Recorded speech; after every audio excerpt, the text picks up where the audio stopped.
Yo, welcome back. Return to the M.A.C. M.A.C. Moss, Andrew, Carl. Back in the building for episode 140. Yeah. What's happening? We back. Man, a lot. 140, bro. It really feels like we're rolling. Hell yeah. Like, as far as... It's going to be a 200 before you know it. It really is. For sure. Before you know it. Fucking 40 episodes behind the pod trip. Right. At least that much. At least. Hey, did you ever find out about your Dreamville situation? No, the motherfuckers ain't emailed me back yet, so They're just I'm assuming that shit was sold up.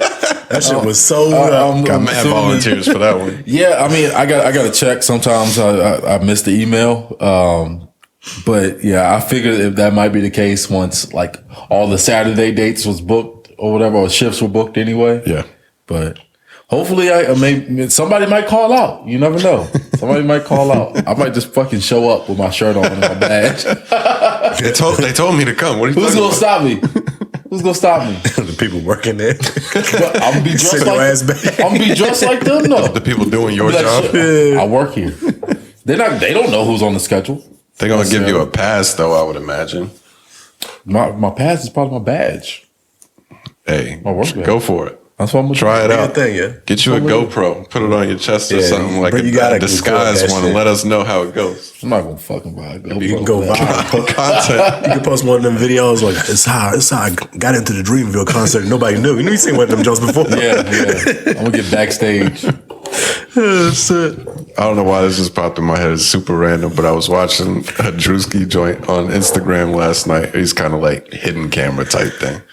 Not set up, but they got pulled over for some taillight or some shit. Yeah. And the cop is like talking to him. He's like, I should impound the car, but you said you're going just around here. I'm going to let it go. And he's like, oh my God, thank you so much, officer. Thanks for not taking us to jail. And he's like, no, I wasn't going to take you to jail. He's like, thank you, Jesus. He's like being so extra about it. And he's like, I tell you what, officer, I'm just going right around that corner right there to my home. And I won't be out again tonight. And he was like, all right, well, that's fine. Have a great rest of the day. Officer walks away and he's like, man, put on that shiesty, son.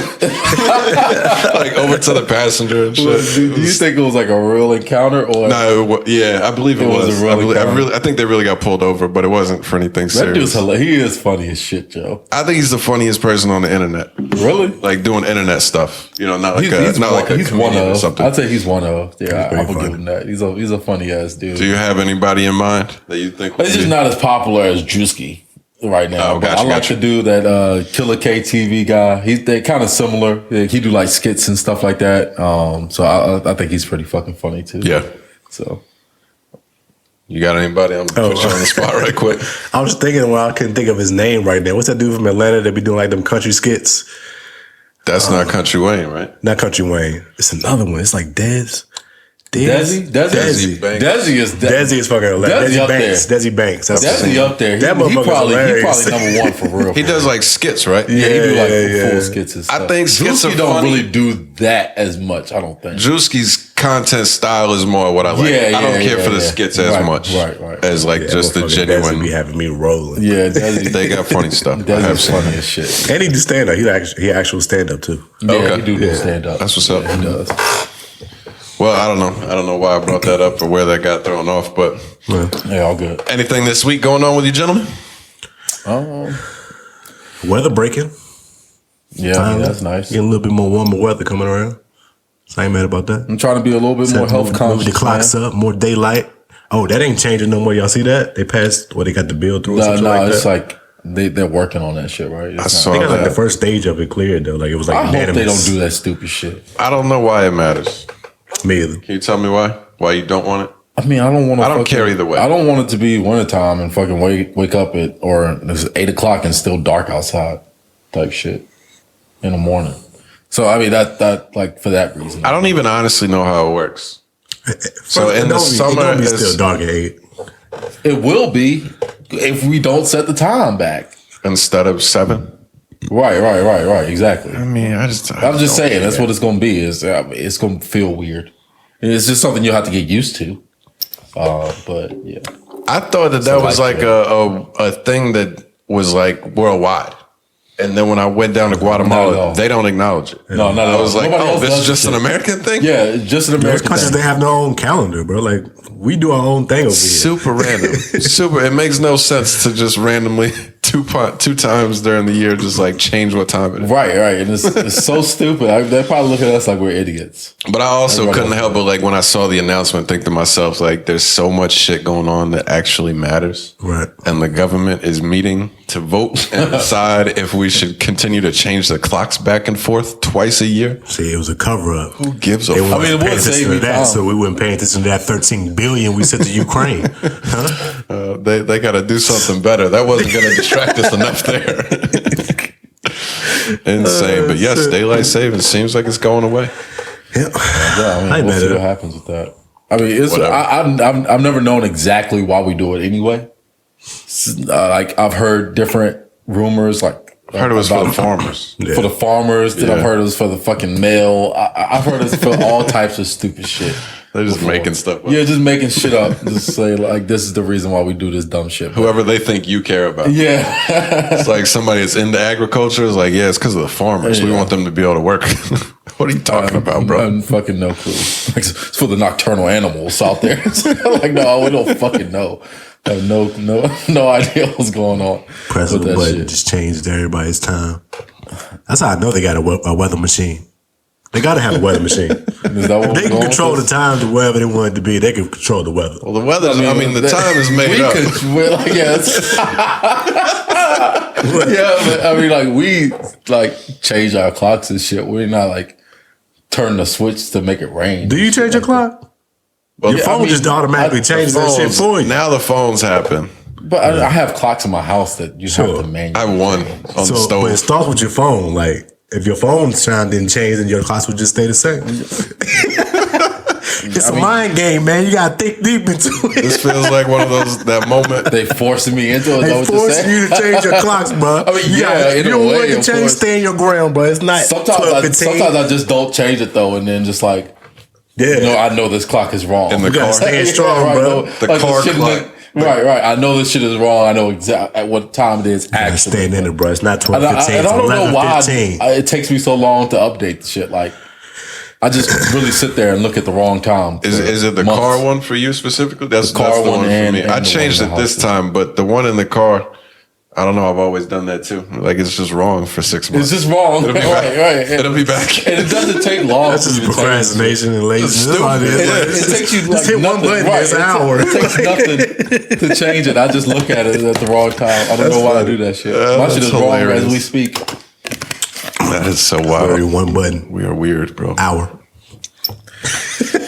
Don't feel like doing it, bro. Like I said, they ain't about to force me into doing shit. So I didn't realize that it happened this past weekend. Like, I woke up and I was like, oh shit. Yeah, we lost an hour. Threw me off. Or whatever. Well, we got to have better topics than time. Anything else going on this week? Nah, bro. It's been a pretty chill week for the most part. Yeah. I've been back working again, working a bunch of overtime, but March Madness makes it feel a little bit better. Yep. Thursday and Friday. Those are my 2 favorite days of the year. Yeah. The first weekend of the tournament where there's games from noon until midnight. That's my favorite 2 days of the year. Yeah. I'm surprised you didn't do a bracket, man. I am too. I do it every single year. I just lost track of time. Somebody hit me up at like 10 a.m. Thursday and was like, do y'all want to do a bracket for $20? And I was like, I'm legit like slammed it. Explain to me, how does that work? I'm just not going to do it. Like, everybody just throws in $20 or whatever, and like the last person standing. Whoever got the most right, you just count up the correct picks. Oh, okay, I was wondering because I mean, motherfuckers' brackets gonna be busted after the first round. Yeah. So like, how do you know who won? Just whoever got the most right. Obviously, if you get somebody early that gets knocked out and you got them going 5 rounds, like, it'll mess up multiple rounds for your totals, but that's how we always did it. Yeah, I think I said yesterday out of like 7-some million, there's only like 2 perfect brackets left. Yeah, and it's a 0 now. After what? Yeah, I'm sure it is. It's impossible. It was pretty early that it went to 0. They've already determined that this is impossible. That shit is nuts. Of course. Well, it's like that would be 32 right picks the first round. Right. It ends up being like a 60-team parlay if you got them all right. Pretty much. That's crazy. Your ass would definitely be seized by the government if you had a perfect bracket. Like, what else do you know? Yeah, you did something. Yeah. Something happened here. Where are you from? You're from the future. You're right. You're from the future, for sure.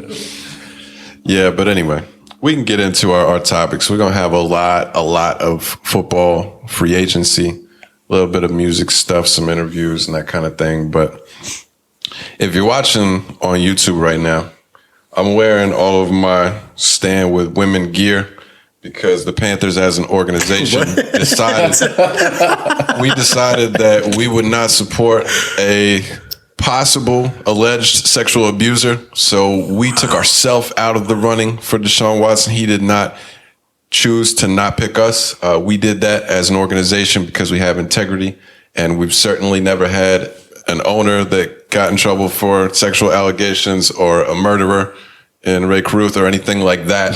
So we had to step out, and this is my Support Women Panthers gear. I'm right there with you. You didn't wear Steelers gear. Oh, you guys weren't in the running for it. So yeah, no, you didn't have to. We were out on that guy as soon as the information came out that he was. Well, we've been through that. This is true. You know, so I don't think Mr. Rooney said we want to get back in. And the interesting thing is, like, I guess it came out like a couple months ago, is that the Steelers actually tried to trade Roethlisberger when those allegations and shit like that were happening. Oh, really? Oh, yeah. They was like, that's our guy. They actively tried to trade one for one. Now you're talking about back when it happened, right? Back when it happened, yeah. Like they tried to trade Waffle, but it's something that fell through. We got Ben out of it. We could definitely get Deshaun out of this. No, I see where I was going. No, I mean nobody. we don't want Deshaun Watson, or did not. And I mean now he's an enemy. But I mean, I guess we can get into it. Yeah. So one of the big stories of the week was the Deshaun Watson sweepstakes. A lot of teams trying to get involved. For a while, they were saying it was mostly the Panthers, Saints, and Falcons. Cleveland kind of jumped in and then was said to be eliminated. Out. Yeah, they said, a few days ago. Next day, So they were out. He wasn't. They narrowed it down to 2 teams. It was supposed to be the Saints or the Falcons. Yep. And so he's originally from Georgia, Atlanta? Right? Yeah, somewhere in that area. I didn't realize that. I thought we had an inside track because of, like, I knew he went to Clemson and stuff and had been around the Carolinas relatively.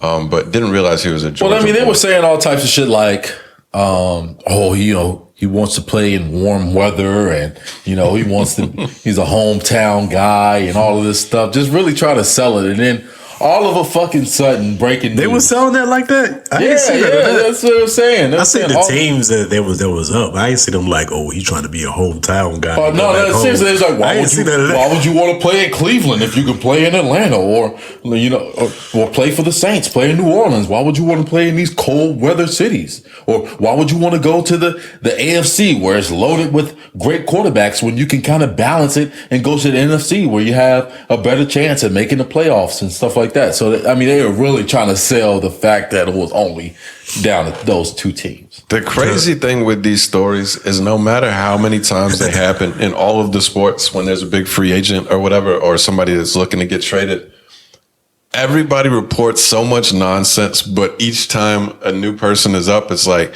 I mean, I kind of believe it, and you like still buy into it a little bit. Yeah, for sure. It's just we continue to find out how wrong these people are. They don't know anything. There was one like 2 weeks ago. I'm trying to tell y'all this. Well, of course. I mean, this is not new information. Smoking mirrors. This is not new information, but it's just funny that I'll know that all that is bullshit. But as soon as you show me a story where they're like, he has a tight relationship with DJ Moore, I'm like, oh shit, yep, it's going down. We're getting him. Right, exactly. You just buy it once it is, especially when it's pertinent to your team. It's like, oh yeah, this one is true though.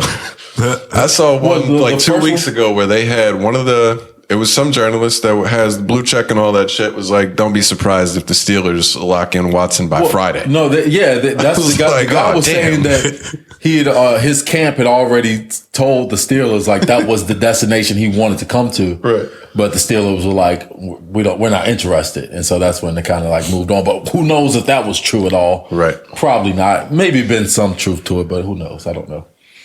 So we haven't actually said, but he ended up signing with the Cleveland Browns. Yeah. Getting traded to the Cleveland was a Browns. shocker. Yeah, I guess trade. Yeah. He was running the show, so Yeah, seems like a free agency thing. Fucking, was it 3 first-round picks, a third and a fourth, or something like that? In the biggest bag. I thought I had originally seen 3 first and 3 thirds, but I could be wrong. It's been different because I've seen, it's 5 picks. I know that for sure, and it's 3 firsts. But the other 2 have flip-flopped. I've seen a third and a fifth and a third and a fourth. Gotcha. Either way, bunch of picks, no players, right? All y'all's No picks. players are involved in the deal. I think they just said one was going to be right.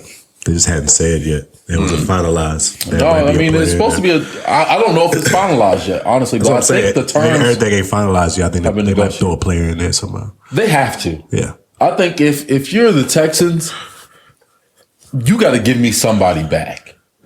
I'm like, But they got all them picks, bro. I mean, I would fight for Miles Mr. Garrett. Picks, You're Mr. Picks. What you need a player for? You got all them picks. I, mean, I you- would rather have a great player than necessarily a bunch of picks. Wait, I but you I think never said that. you think they reached a general agreement now, and there may be a player, and you think Miles Garrett is somebody that they could suddenly be You like, want this? oh, we actually want him too. I would do that. Why not just? It don't hurt to ask. Of course. Shit. There's no way Browns that hasn't already been discussed. What, do you want this motherfucker or not? That's what I would do. You want him or not? I got what you want. They do have all the leverage. Yeah, I got what you want. Give me somebody. You gonna give me either Denzel Ward or Myles Garrett. That's how I'm gonna play it. If I was the Texans, like if you were smart, like I'd give you one of these picks back for one of these guys, especially Myles Garrett. That's dirty right there. What the fuck is you doing, dog? Yeah, Sorry, my bad. We're going to do the best we can, but it's March Madness. We got the game on UNC and Baylor. That was a dirty little attempt to clip him. Yeah, chill out, homie. Fuck that dude. But anyway, sorry. Yeah, I mean, yeah. Yeah. I wonder like if you could even do that. Like if I know that the deal is not officially done until everything is signed or whatever, but if you have a deal in principle, Throw in another marquee player at the could end. you just be like, you know what? Nah, we need Myles Garrett. If the deal's not finalized, I guess you could do whatever you want. We've seen that when the free agency. It's probably allowed. I would imagine if you do that as a team, like you run the risk of teams not dealing with you in the future. Right, probably. Give a fuck. I mean, For the one hit, Nah, right. You go and grab a This one is hit, like this one hit wonder. This fucking historic type deal. smash and grab, and never. Yeah. I mean, hey, we don't have to do another deal again, motherfucker. Give me them. Look, you gonna give me something back. This is what you want. You want a franchise quarterback. Come up off something, especially if you're the Texans. You could use somebody like Myles Garrett, especially if your things didn't work out necessarily with J.J. Watt towards the end of his career. That'd be a great replacement. That's how I would approach it if I was them. I wouldn't just be going out all in. Well, J.J. Watt's not there, just is for he? picks. He's in Arizona. Yeah, he's in Arizona. That's what I'm saying. Like, you need a replacement for that. I mean, that's a good starting, piece, and then you don't have to worry about necessarily hitting on every single one of the picks. That's the problem that they're going to have. Now it's like, okay, yeah, you have these picks, but you have to hit on them, and that's not something historically the Texans are great at. No. So, So they're rocking with Davis Mills. yeah. Is he their guy? apparently. Davis Mills. He seemed I like to do him. well towards the end of the year. He's The a baller. first game or two, he looked rough, but he seemed to kind of put it together a little bit. I mean, they've said I think he just had like some injury concerns coming out in college, but he was actually really talented. He's a Stanford dude, so he's smart.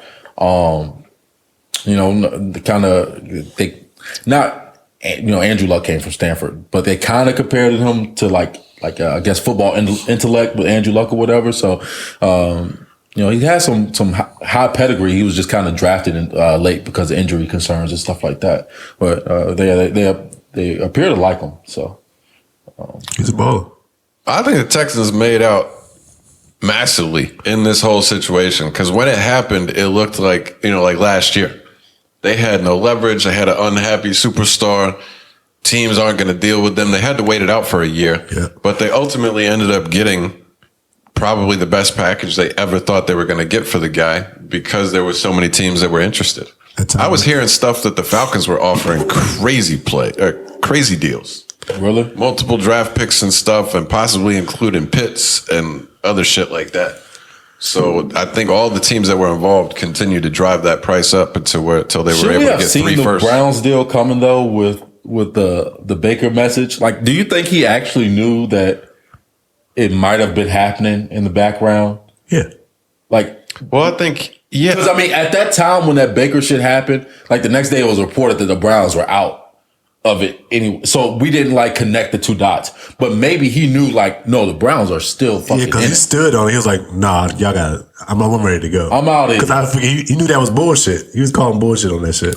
When he said, no, y'all got to trade me. I know y'all trying to bring him in. Even if he didn't know that the deal was, like, done. Yeah. I think just the fact that they all of a sudden wanted in on him, I think that may have been just enough. Yeah. I mean, Baker, for sure. Baker does seem, I think a lot of quarterbacks would react that way if suddenly you're looking for somebody else, but Baker specifically seems to be somewhat emotional and stuff. So I wouldn't be shocked if just them putting their name in the hat was like, all right, forget y'all. Yeah. But yeah, like you said, a massive deal, fucking all of the picks for the Texans, and then Cleveland gives this motherfucker the biggest contract in NFL history. Is it like the most richest or guaranteed $230 million, fucking 5 years guaranteed? It's a lot of fucking money for a guy who didn't play football last year and has 22 him going allegations. to Cleveland, obviously, is for that bag, but obviously, I think he's ready to start fucking this league up again.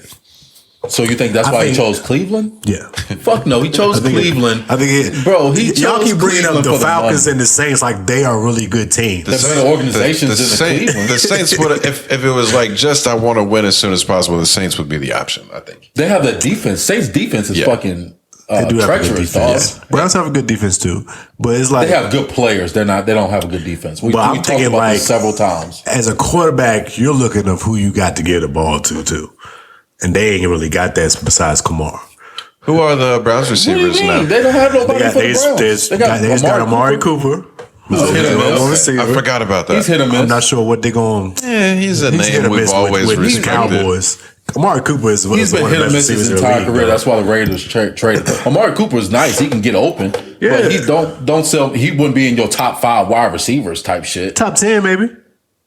That's a stretch. He's one of the better receivers in the league. We're not going to do that. I would say. I mean, I'm not going to discount that, but he's not a dominant player. He's not a dominant player. But are you saying that in comparison to like one of these other teams, or what?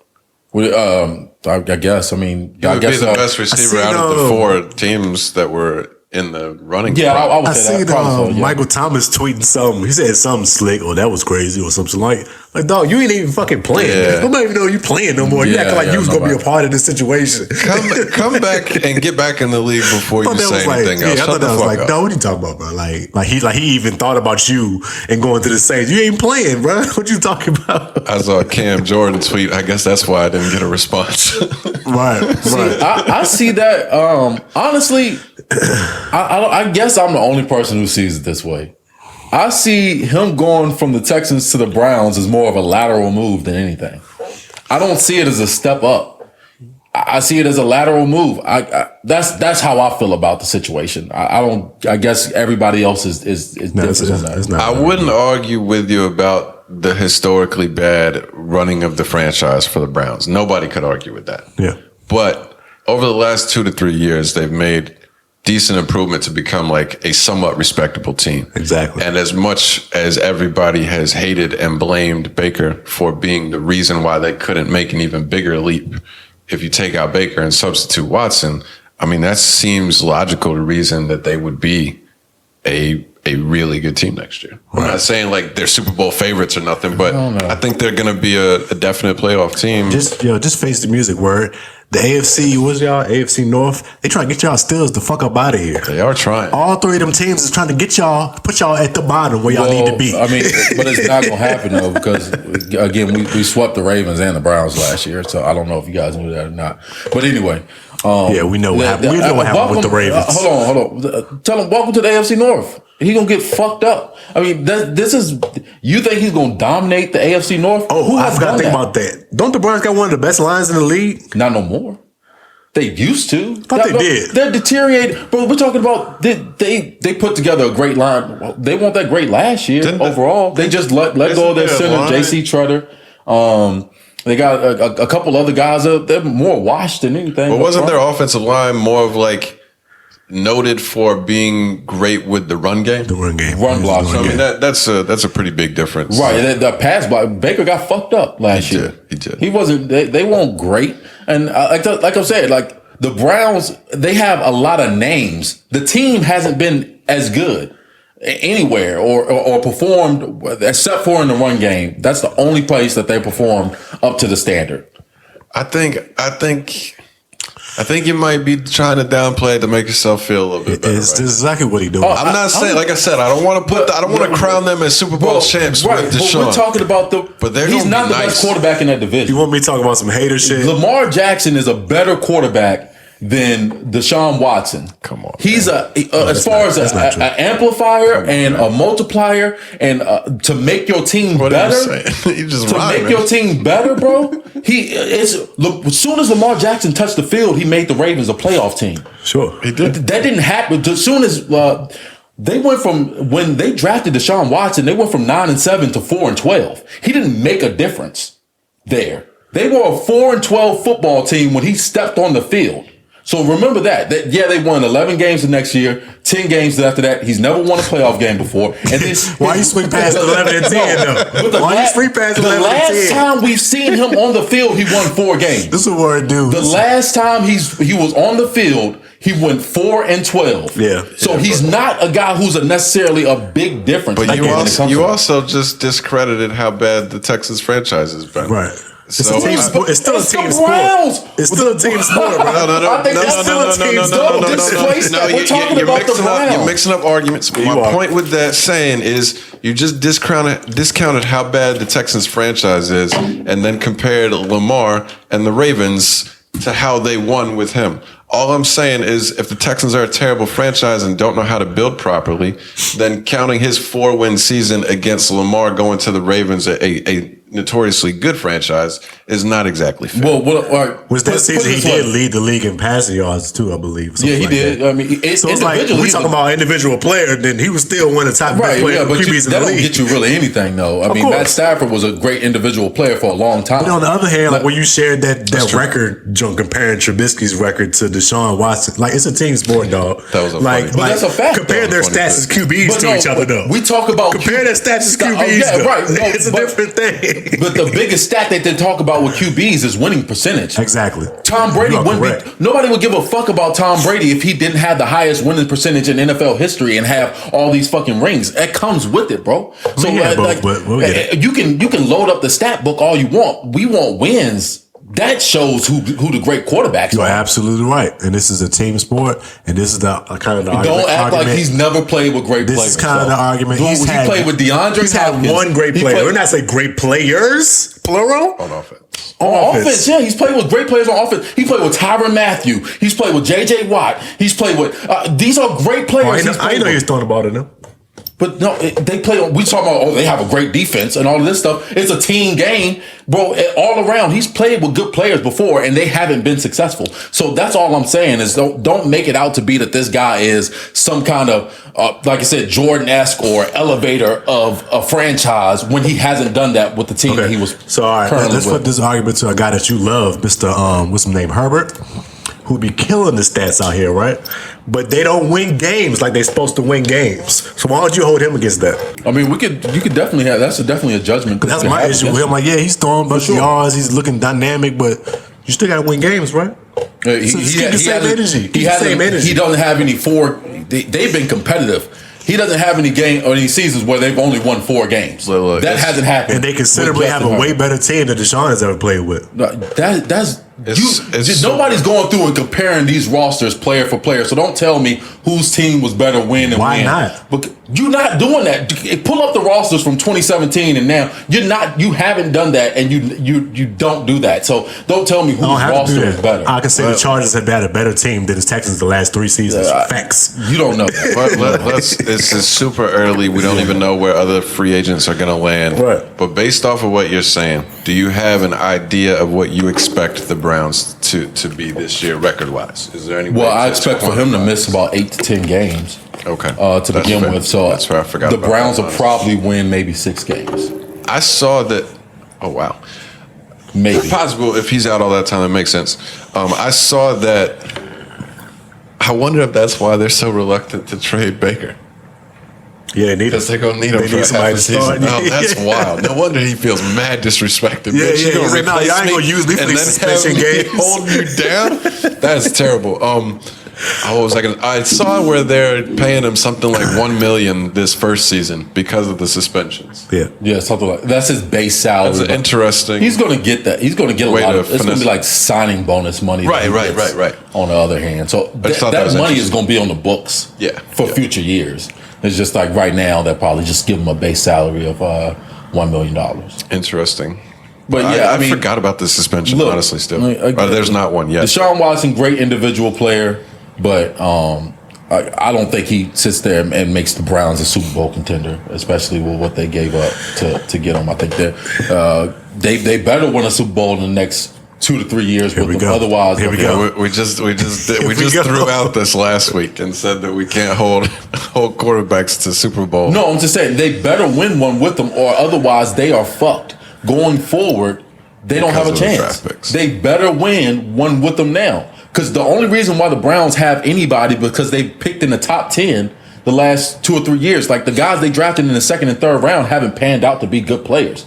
They drafted Myles Garrett number one overall. Of course he's going to be a good player. I'm sure. Denzel Ward, stuff like that. They haven't really built a great team without having these top 10 picks. I'm sure every team would love to go and win Super Bowls every year. But the bottom line basis of what... That wasn't even part of what Jacksonville doesn't want to. I'm making my statement on this. You keep saying they better win it. I'm sure most teams would like to go and win a championship or be a contender or win every year. But the bottom line of every team is filling the fucking seats. And that's what they're going to do by acquiring Deshaun Watson as quarterback. But that's trying to fill the seats, bro. You got to fill the seats. You got to have fans that want to come see your team play. You divide your fan base. Now, I've seen more Browns fans say, or at least half of them say that they will never watch another Browns game. No. Yeah. You haven't seen that right now. What are you talking about? I've seen these tweets and tweets. You think people are lying about that though? No. Yes. First of all, you think people are siding with Baker in this? No, not Baker. It's the 22 allegations. They're saying that people. Women are consumers. Oh, because of the allegations. Let's be real about that. Like, there's no chance. That is a blown out of proportion attempt at a narrative. There's no way that the percentage of Browns fans that are not going to be Browns fans because they got him with these sexual allegations. I don't think it's necessarily 50%, but it's definitely a division. A 0.5%. I think it's more than that. People like to grandstand on Twitter so that they can look cool. Exactly. When the game comes on Sunday, that motherfucker's going to be wearing a dog mask with brown and orange all over. Yes. So that's some people don't give a fuck about it. That's for sure. But nobody does. People ride it for Michael Vick when he got back in the league. So best believe it's going to happen for Deshaun Watson tenfold. The people that stood up against Michael Vick were not football fans. They were allowed. They were a loud group. To be. Don't get me wrong. Right, but these were not people that were supporting the team from before. I don't think they increased their fan base by doing this. No, I think they divided their fan base, if anything. Hard disagree. I don't think you see the Browns clearly. The people was out on Baker, bro, and now you got Deshaun. Like, what are you talking about? If you're a true Browns fan, you are loving this right now. You're not gonna be like, oh no, he had them allegations. Fuck the Browns. No, you're a Browns fan. Well, it's not just the fact that he has allegations. It's the fact that he has 22 of them. Yeah, that's the fact of it. Bro, it's the NFL, dog. I don't think anybody. We got a good handful of those every single season. Nigga, everybody's not gonna be a fan of their team because of that. Bro, no, this is very different. It's very hard to even y'all fully on him being a rapist now because y'all hate him. I get it. I forgot. But bro, now we standing on. Don't put me in. Don't put me in. You can't prove the fact that it's 22 allegations. Though. Sure. At that time, of course. That's a bad perception. That's just all it is. And it's going to rub a lot of people the wrong way, especially the fact that you bent over backwards to get this guy everything he wanted after he's done all this wild stuff. Phrasing given the situation. Facts. I mean, that's what they did. I seen a comparison. This is today. nuts, bro. This is crazy. They was in one of these extreme comparisons, but of course they compared Calvin Ridley's situation for him gambling $1,500 and having to be suspended for a year, and this motherfucker Deshaun Watson gets cleared of the criminal charges of 22 alleged assaults or whatever that happened, and he gets a pay raise and gets one of the most guaranteed contracts in the league. This is the NFL, dog. So as much people want to stand on what's right and what they believe in, the allegations, bro, what you stand on is, do I got the best quarterback that we can have on our team this Sunday? That's what people really fucking care about. For sure, but I think you're underestimating the fact that people actually care about these allegations, though. Like, there's folks out there who think he's disgusting. There's people out there who, like what he said, they weren't real football fans. No. There's people standing on something that they was already standing on. Even if they're not, bro, this is what you invite. This is the kind of scrutiny that you invite to your organization or overall. Like, he's going to have to deal with seeing these signs in the stands. He's going to have to deal with stuff like that every week. But they're going to be in the stands, though. Okay. I mean, they're going to be in the stands. That's the whole point. Are they in the seats? They in the seats. I don't think you would stand this hard on this if it wasn't Cleveland, but it is what it is. Look, let's keep moving on, Watson. Yeah. On to somebody else, I mean. Oh, no, I mean, I think you guys are, again, y'all are underestimating the AFC North, especially if you think that he's going to run wild. He could barely control the AFC South where he's playing Tennessee and Jacksonville Jaguars. I'm not underestimating the AFC North at all. I'm underestimating y'all. I'm saying y'all going to be at the bottom of the AFC North. Because there's so many good teams and quarterbacks there now. That's what I'm saying. All right. Well, that's what I'm putting. It ain't about underestimating. I'm giving that AFC North props. It ain't just y'all no more. Y'all and the Ravens. It's never been that, and that's how you know that you're not a historian of a football game, because it's never been that. So you telling me for our lifetime it hasn't been between y'all and the Ravens to be contenders to go to win the AFC North? No, because the Bengals won it plenty of times. The Bengals went to the playoffs 5 fucking years in a row. Okay. So this is what I'm saying. Like, this is something that's not new to the AFC North is being competitive. Right, look, it's different for different divisions, but the AFC North is called the black and blue division for a reason. He's gonna come in there and get fucked up. Why don't you tell us about your Steelers signings?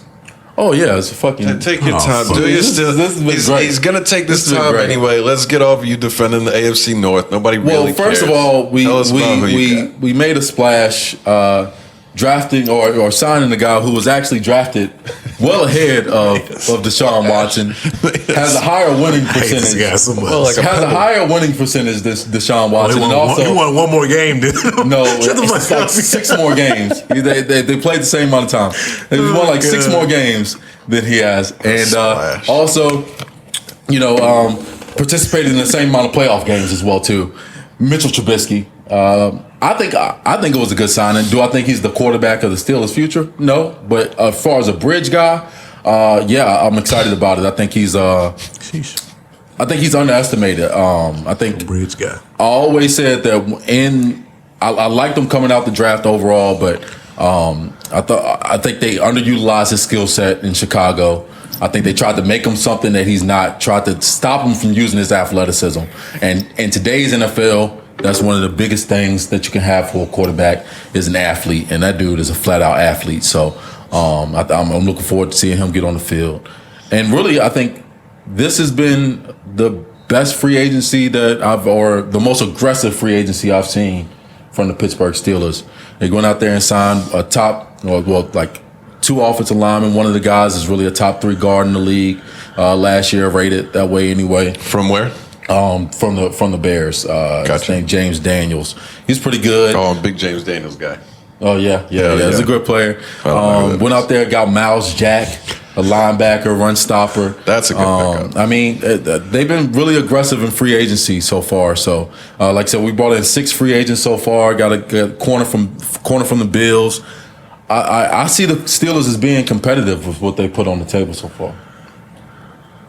I think Mitch will be quite a bit better with y'all. I do think he's an upgrade from Ben Roethlisberger last year, for sure. Of course. But I think being with the Bears was detrimental to really being able to evaluate him. So I do think he'll be better than people expect.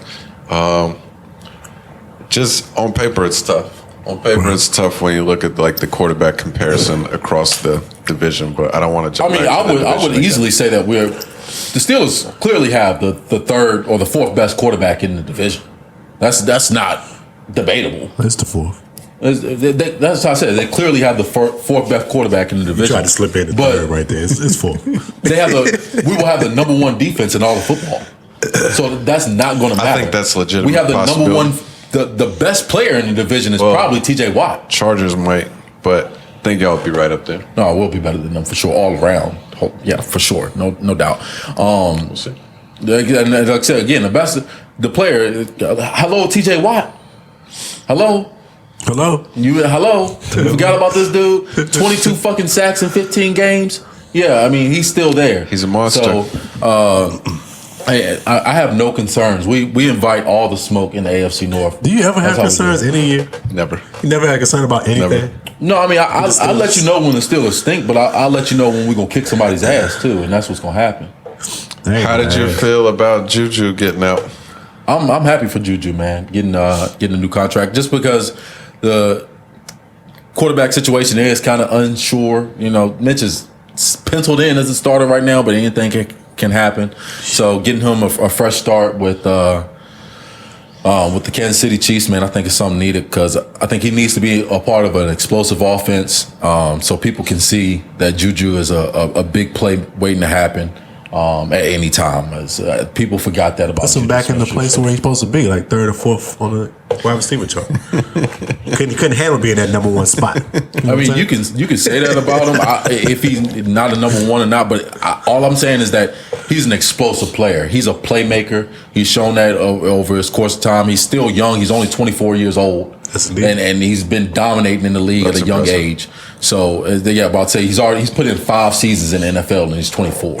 So let's be real about that. Was that a done deal that there was no chance y'all were getting him back? I didn't really know. I think Pittsburgh might have been slightly interested in bringing him back, but I think for me, I think he came back for Ben. Yeah, he came back for Ben last year, and I think that was the wrong decision ultimately because Pittsburgh just underutilized his skill set. You know, sending him on these shallow crossers all the time, these underneath routes. He didn't really get a chance to utilize to show like the kind of player he's really capable of being. He's really like a bigger version of Deebo Samuel, in my estimation. So hopefully, Andy Reid can use him like that. Bigger version of Deebo Samuel. Physical wide receiver, explosive, big play waiting to happen. Oh, okay. At all times. This is Juju Smith-Schuster, and that's what you'll see when you watch him. I see Micheal Hardman was feeling some type of way when they showed that the Kansas City new office and they have him in there. Why would he feel a way? He's got to know because he's been there. He's a speedy guy. Micheal Hardman for the Chiefs. But he wasn't the new Chiefs offense because they had Juju in there, but they ain't showing him no love. He was like a fourth option always. Right. I don't know if he was like serious. I think he was at least Tyreek Hill's backup.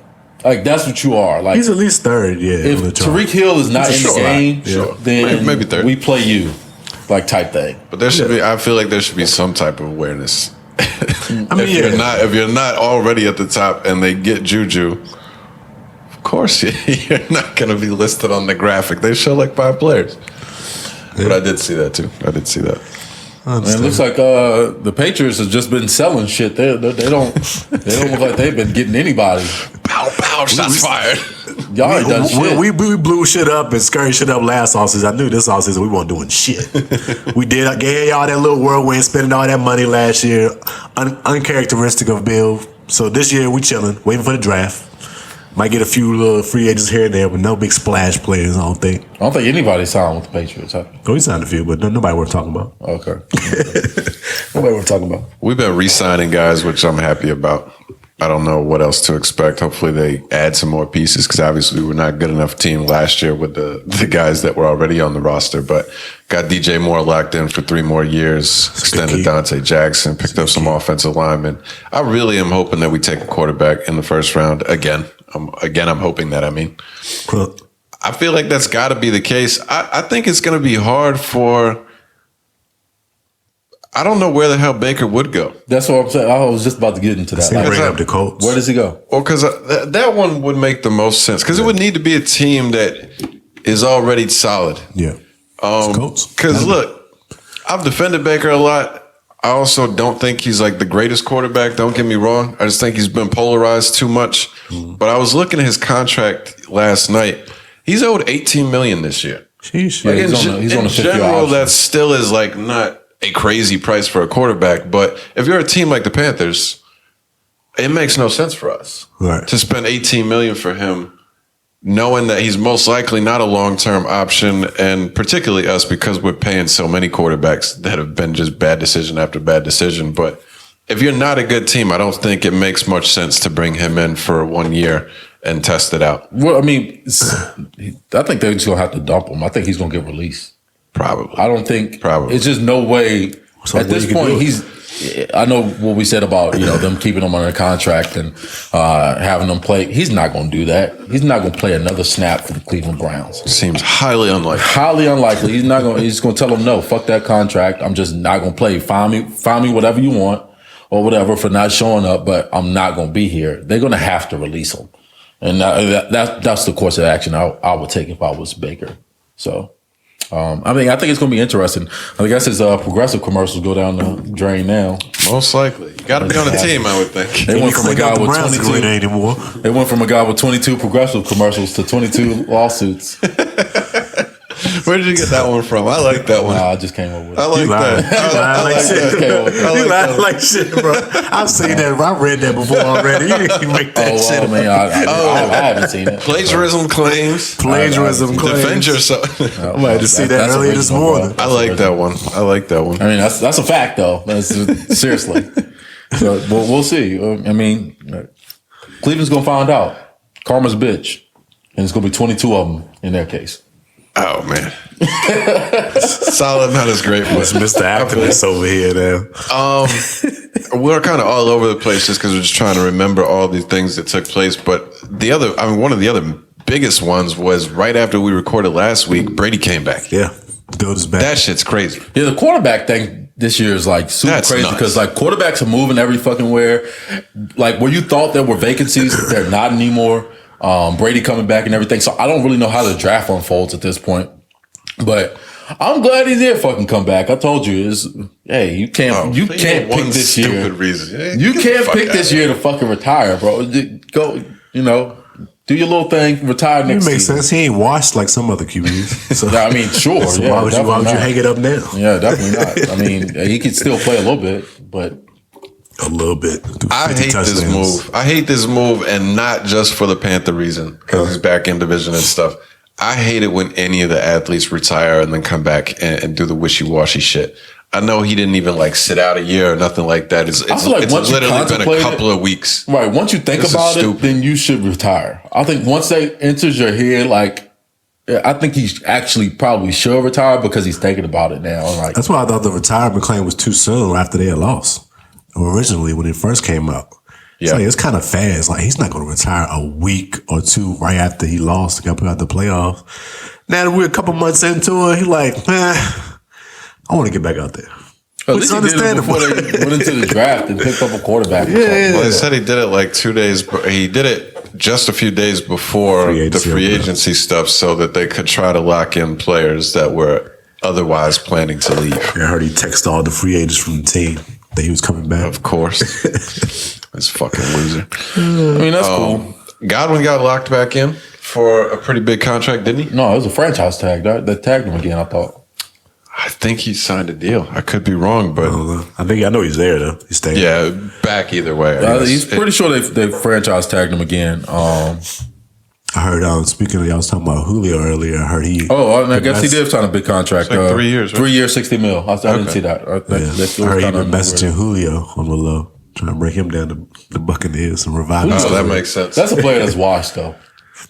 I agree he's washed, but I think he can make some plays. If you get with a quarterback like Brady, he'll make sure you're in the right spot. Yeah, why not? Plays. Yeah, I mean, he might can make some plays. I saw AB tweeting at the Browns.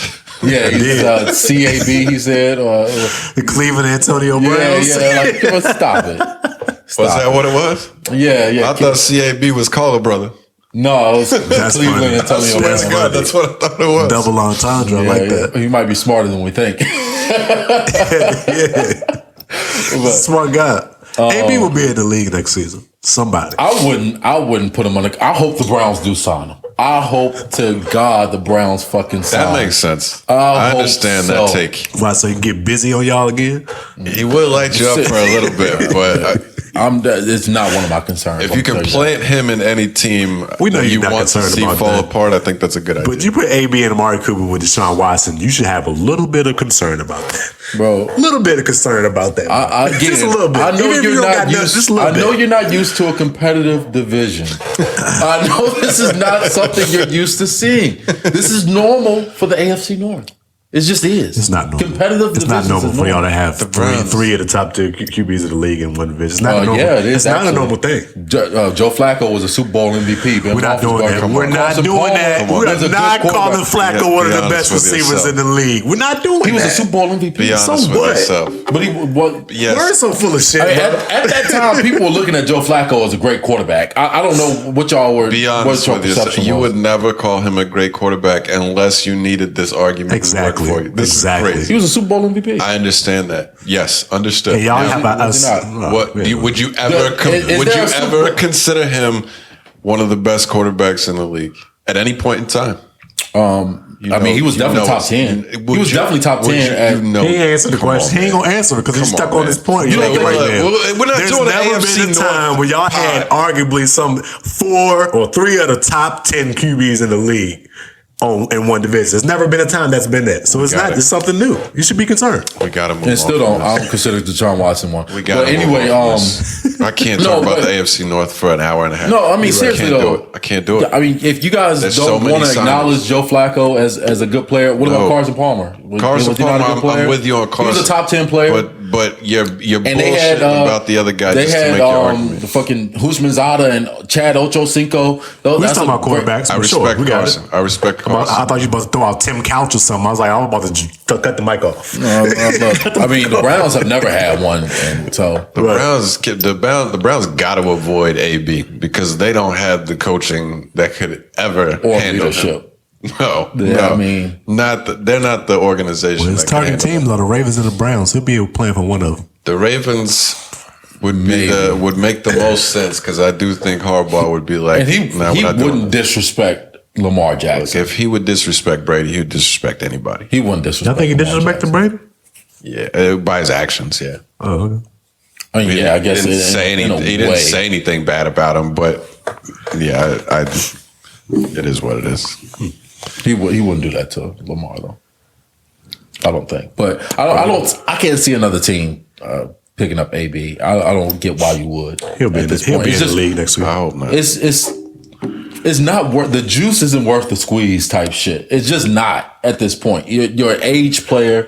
You're not the same. Like you can still make plays, but receiver is the most abundant position in the NFL. We're not gonna go out there and look That's for a fair AB point. at this point and invite those kind of problems just because you know it's gonna happen. His guy's been on how many rosters in the last 2 years and sabotaged it himself. Nobody's gonna sign up for that if you're a We ain't smart gonna race that franchise. season. He helped them win the Super Bowl, though. We ain't gonna race that. Yeah, I mean, Can't yeah, erase no that. doubt. Yeah, They could have done it he had without to him. play with the greatest quarterback of all time in order to get that done. Just to say, What are the other signers? What are the other Be for signers? We somehow everything is like a web from the Steelers. Yeah, I hate it. Somehow there's always a connection back to the hate Steelers. it. I understand we weren't talking about AB as a Steeler, but somehow all of the stuff that we get like hung on for 10, 15 minutes has a connection to the Steelers somehow. Who doesn't have one? Devontae Adams. He yeah. doesn't have a connection to the He Steelers. doesn't. not quite. That shit Kinda. was crazy. Shut the fuck up. That shit was crazy. I didn't see never that saw coming. that coming, I didn't and see that I'm coming. really, really curious what Aaron Rodgers thinks about that. I think he knows. I think he knew it was coming he when he had signed. to. He had When he to. signed the deal, I think he knew it was up. When he signed that massive contract, they said, "Okay, well, look, you signed this shit. We ain't gonna be able to pay Devontae. I mean, but I think he thought they was going to franchise tag him. But I think when No, it changed, when Devontae said, "Nah, I'm not." No, I don't think that ever changed. If you know your guy and you know for a fact that Devontae Adams, he knew that Devontae Adams never wanted to play on the franchise tag. But Rodgers was telling the team to franchise tag him to keep him there for another year. Yeah, I mean, there's been one. So it's like, there's only been one guy, that was the case. at least notably, that was like willing to sit out to avoid the franchise. So I think even if Rodgers knew he didn't want to play under that, I think there was probably an assumption like, he back. will, Right? he will play because under I'm it. coming back. Well, they didn't end up franchising him. Or they did some other kind of restricted free agent tender where they could match any offer that he was out there to get. So he went over to the Raiders, and the Raiders said, "Look, we'll give you this bag for 5 years with his $141 million." Yeah, I did hear he that. went back to the Packers. The Packers said, "We'll match that shit. We might actually throw a little bit more on top of it." Yeah, I heard he took less money to go to the Raiders. Yeah, he took less money to go to the Raiders. He didn't even want to stay with the Packers. What? The Packers had his rights. I didn't know that. They had to trade him, so the Packers had his rights. Yeah. That's crazy. You know what I'm saying? I did they not know this at all. Yeah. So I mean, I don't really know exactly what transpired with that, or maybe he just got done with the bullshit, or saying like, "Hey, I don't know how long Aaron Rodgers got left," or maybe they just didn't get along. Maybe they won't really Right, friends. all of those are possible, and it could be multiple. I just Yeah, think right. when it comes down to these contract negotiations, what you're figuring out you're doing as an individual, you don't ever want your shit to be tied to another person. Because at this point, he will be coming back just to play with Aaron Rodgers, not knowing if he's going to retire next year or what's going to happen. Yeah. And you're in the prime of your career, so it's like I need to go somewhere where I can feel a little comfortable being there for a couple of years. Well, he has a relationship with. Yeah, I know they played Derek- at college or whatever. I didn't know that until after it Fresno happened. State, either. yeah, So both that played made a for- lot more sense to me. They like best friends. That makes a lot of sense. I'm going to play with my guy. That's I crazy. get it. So Derek, I can't remember Derek. saved my life. Derek Carr got a little pull out here, huh? Yeah. And I think he gets. I think he's a. I think he's Got a little pull out here.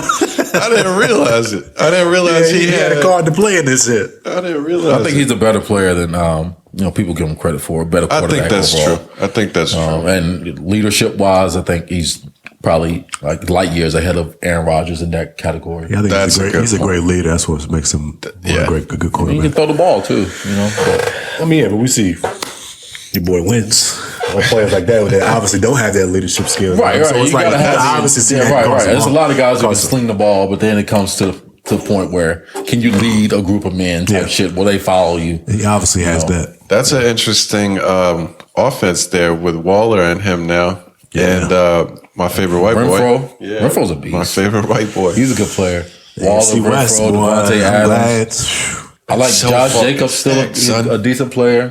I think this is something that Yeah. we've never seen before. To see the AFC get so lopsided with all these top tier guys just going to one side of the division or whatever, it's kind of wild.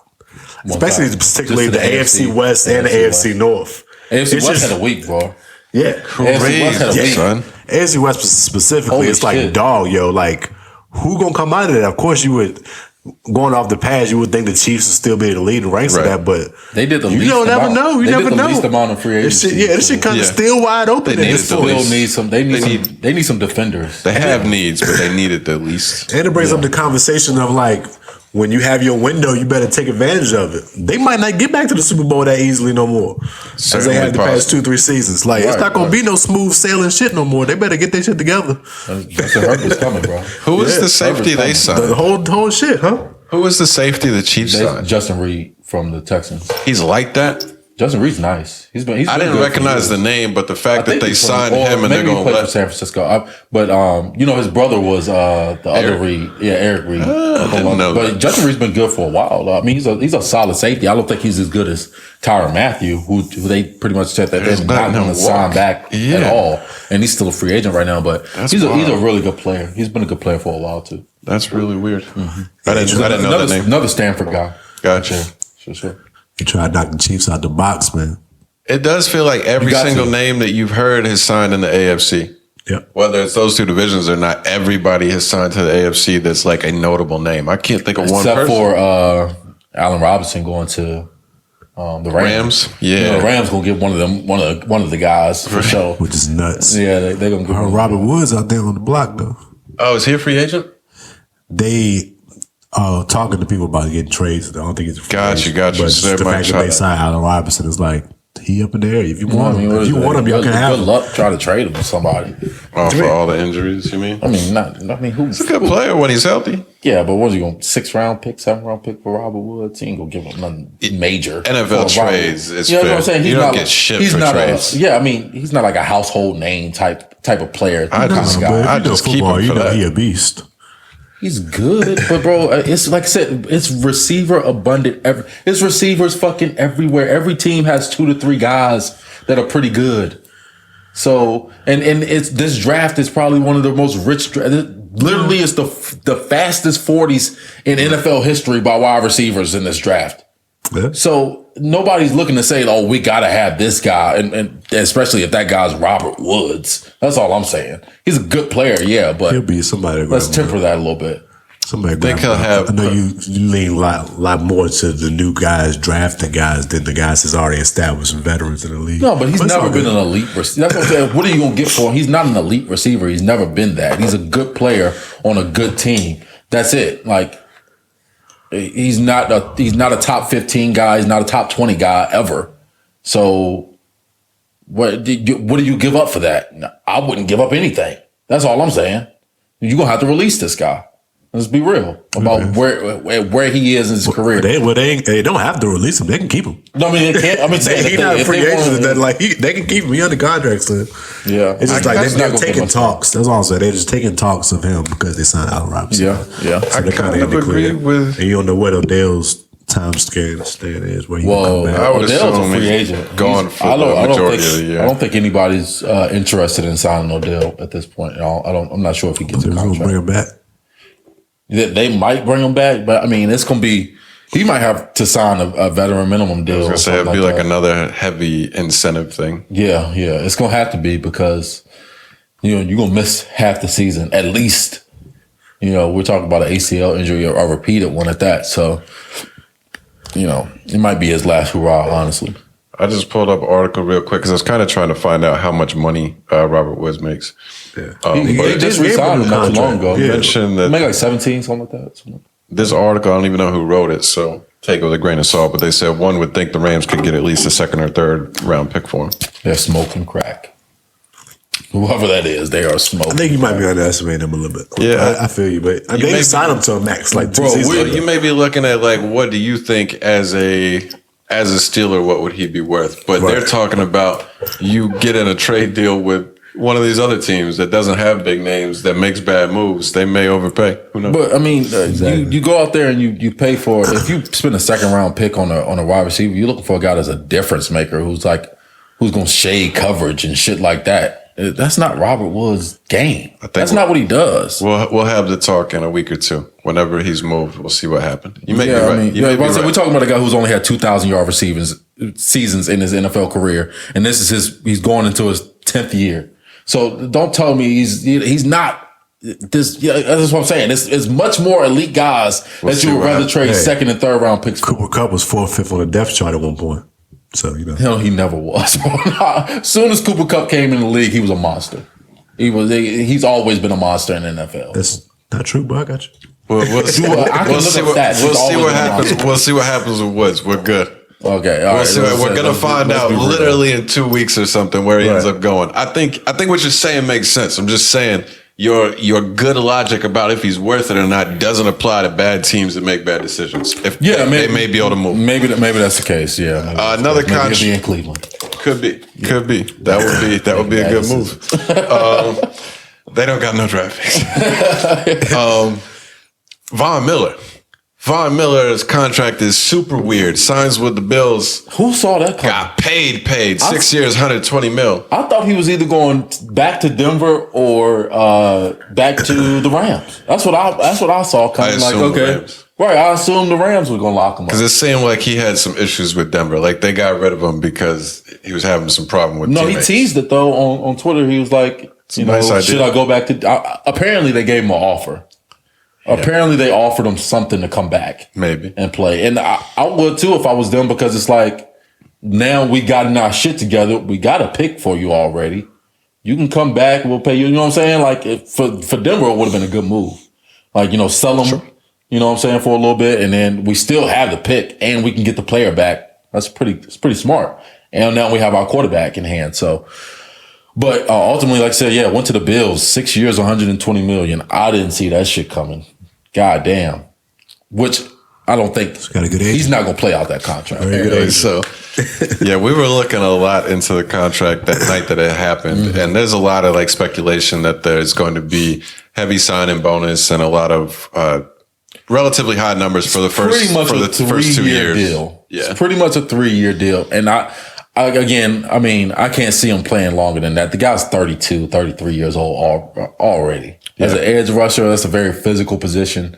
Von Miller's a good player for sure, but eventually, come on out here trying to get as many bags as he can left and chances to get more rings. That's what he's doing. Yeah, Giant mad at it. Power to him. More power to him. You got to do what you got to do. I don't know if it feels like the Bills felt like they didn't really get anybody in free agency, so they had to throw something out there. And it seems like a bit of an overcorrection there, but hey, they got a guy. They feel like it's a need. Like I said, and essentially it's a 3-year deal. We'll see how it all works out contractually, but I thought those wild numbers. Talk about overpay though. What about the Jacksonville Jaguars? Christian Kirk. Legitimately mind blowing. But one of those signings that you hear about and you're like, that's not real. It's not real. What was it was Christian Kirk? Christian Kirk. And what were those numbers? 4 years for $84 million. That's crazy. It's 18 per. Well, I guess they say it's up to, but I think the base of it is $72 million anyway. So he has a chance to earn an additional $11 million on top of it. He got these are just the people that I've recently seen. I don't know a full comparison, but he got about the same amount of money DJ Moore and Chris Godwin just got. Yeah, right. Much better player. He's not in their class. Not even close. That's insanity. He's a great agent. Great agent. Well, great agent. And it's also the fact that you decide to go to Jacksonville. Jacksonville has to give people the bag for them to even make it think or consider. Those big name guys aren't considering going to Jacksonville. Which goes back to the point about Robert Woods. There's somebody out there that's going to pay him some money. That's going to give up something for him or some shit like that, But also kind of a good agent that can negotiate that shit for you. They're going to find the team that's going to give you that bag. I think so too. But the Jags thing kind of speaks to the cycle of how they stay so bad. Right. Because they've had multiple guys that they drafted that turned into really good players and they wouldn't pay them. So they let those guys walk. Yeah, a lot of them. And then you overpay to bring in free agents that wouldn't usually come there because your team sucks so bad. Yeah. And then your team continues to suck because you've overpaid guys that you shouldn't be paying this much money to. There's just no logic at all. Yeah, they got Zay Jones. They signed him to 3 years, $30 million. Which, that's not DJ terrible. Did he get signed by somebody? Yeah, he went to Detroit. 1 year, $10 million. Oh, wow. It's hard to put it's hard to fully grasp some of the numbers because NFL contracts have just gotten bigger nowadays. Right. So that $10 million contract is really not that crazy. Right. I remember when that happened in the NBA where they made a really big jump and there was role players getting 25. What's the white dude that y'all had? Big man. Olynyk. Kelly Olynyk got some a big bag from crazy kind of offer, and you hear about it, and it's $18 million a year is just not the same as what it used to be in the NBA. For sure. Yeah, for sure. But either way, the case. But they're throwing a bag at people down there at Jacksonville. But I'm not sure if any of those moves made them any better than they were last year. Probably not. Definitely not. Probably not. You should only be picking up offensive linemen, I feel like, at this point. Which they did. They got one. You said they got one. They got Brandon Sheriff, but they paid him out the ass for it too. So. Yeah. Got to do that for those guys at least. Yeah, we'll see. We'll see how it works out for them, but I think they'll be picking in the top 10 again, and that's not a bold prediction. And I thought the most interesting thing about free agency is the flip flopping that we saw. Man, I've never seen that, and I guess because the tampering period that's relatively new, right? Social media and all that. I don't know. Where you can kind of tamper and get a handshake deal in place prior to the new league year actually starting. I think that's fairly new. Probably. But, I mean, I've never seen anybody say, well, the news breaks that this guy's going here. He's signed, pretty much it's a done deal that he's going to this team. And next thing you know, it's, oh, no, actually, he pulled out of the deal and he's going this way. And there's three players. So you got Randy Gregory. That's the first one that happened. He agreed to a 5-year, $70 million contract with the Dallas Cowboys. They signed him and DeMarcus Lawrence on the same day, or agreed to a contract on the same day with them. And 2 days later, or really not even 2 days, the next day, the next morning, it was reported that he's actually backing out of that deal and signing the same deal, 5-year, $70 million with the Denver Broncos. Same exact amount. Yeah, same deal. Oh, wow. So what happened was apparently they were in talks. The deal was locked up with him and the Cowboys. Last minute, I guess they're saying that the Cowboys wanted to get kind of cute with the contractual stuff, like the language in it. Because Randy Gregory I think he's missed like 54 games in his career or something like that due to suspension and shit like that. So they put some language in the contract to protect themselves. Like, and that's what I would do. Right. I probably wouldn't even entertain signing them. The guy has like maybe 15 career sacks or something like that. He's a good player, but not, $70 million worth. But like you said, I guess the market value just went up for that. But, they put some language in the contract that Randy Gregory just didn't want to do. So his agent took him to Denver. And that wasn't Russell Wilson impact at all? Like, was the timing of that? No, because Russell Wilson was already a done deal by that time. So it was strictly based on the language in the contract. It's saying like, hey, y'all, I guess he's saying like, shit, if I do fuck up, I still want my money. Right. Regardless. So, I guess he's planning for that, for the worst. And then it was a couple more players that it happened with. McKissick, he agreed with another team. It was the Bills. I was just looking for the Bills signings, and he was one that they were talking about. He agreed to sign with the Bills, and then all of a sudden he backed out, and now he's staying with Washington. I don't get that. And what was Zadarius Smith from the Green Bay Packers. He signed or was supposed to sign. It's like a 5-year, $35 million deal, or 4-year, $35 million deal with the Ravens. And all of a sudden, he just said, I'm not signing that anymore. I don't know what went on with that. He doesn't even have another contract, or he doesn't even have another team right now that he signed to. I don't believe. I still think he's a free agent. Somebody might have picked him up by now, but I just thought that was wild. Like, that we've seen like this kind of, I don't know, back and forth in free agency. We've never witnessed that before. I've never seen it either. I thought all of it seemed really, really odd, especially to happen not once but 3 times so far. Right. Maybe there'll be more. Yeah. It's been a fun free agency so far, man. I think a lot of unexpected things, different turns and stuff like that. So we'll see what happens going forward here. But I think it's still some big names out there to be signed: Tyrann Mathieu, Bobby Wagner, Zadarius Smith, like we just said. So some big names out there, and we'll see where they land. Stephon Gilmore.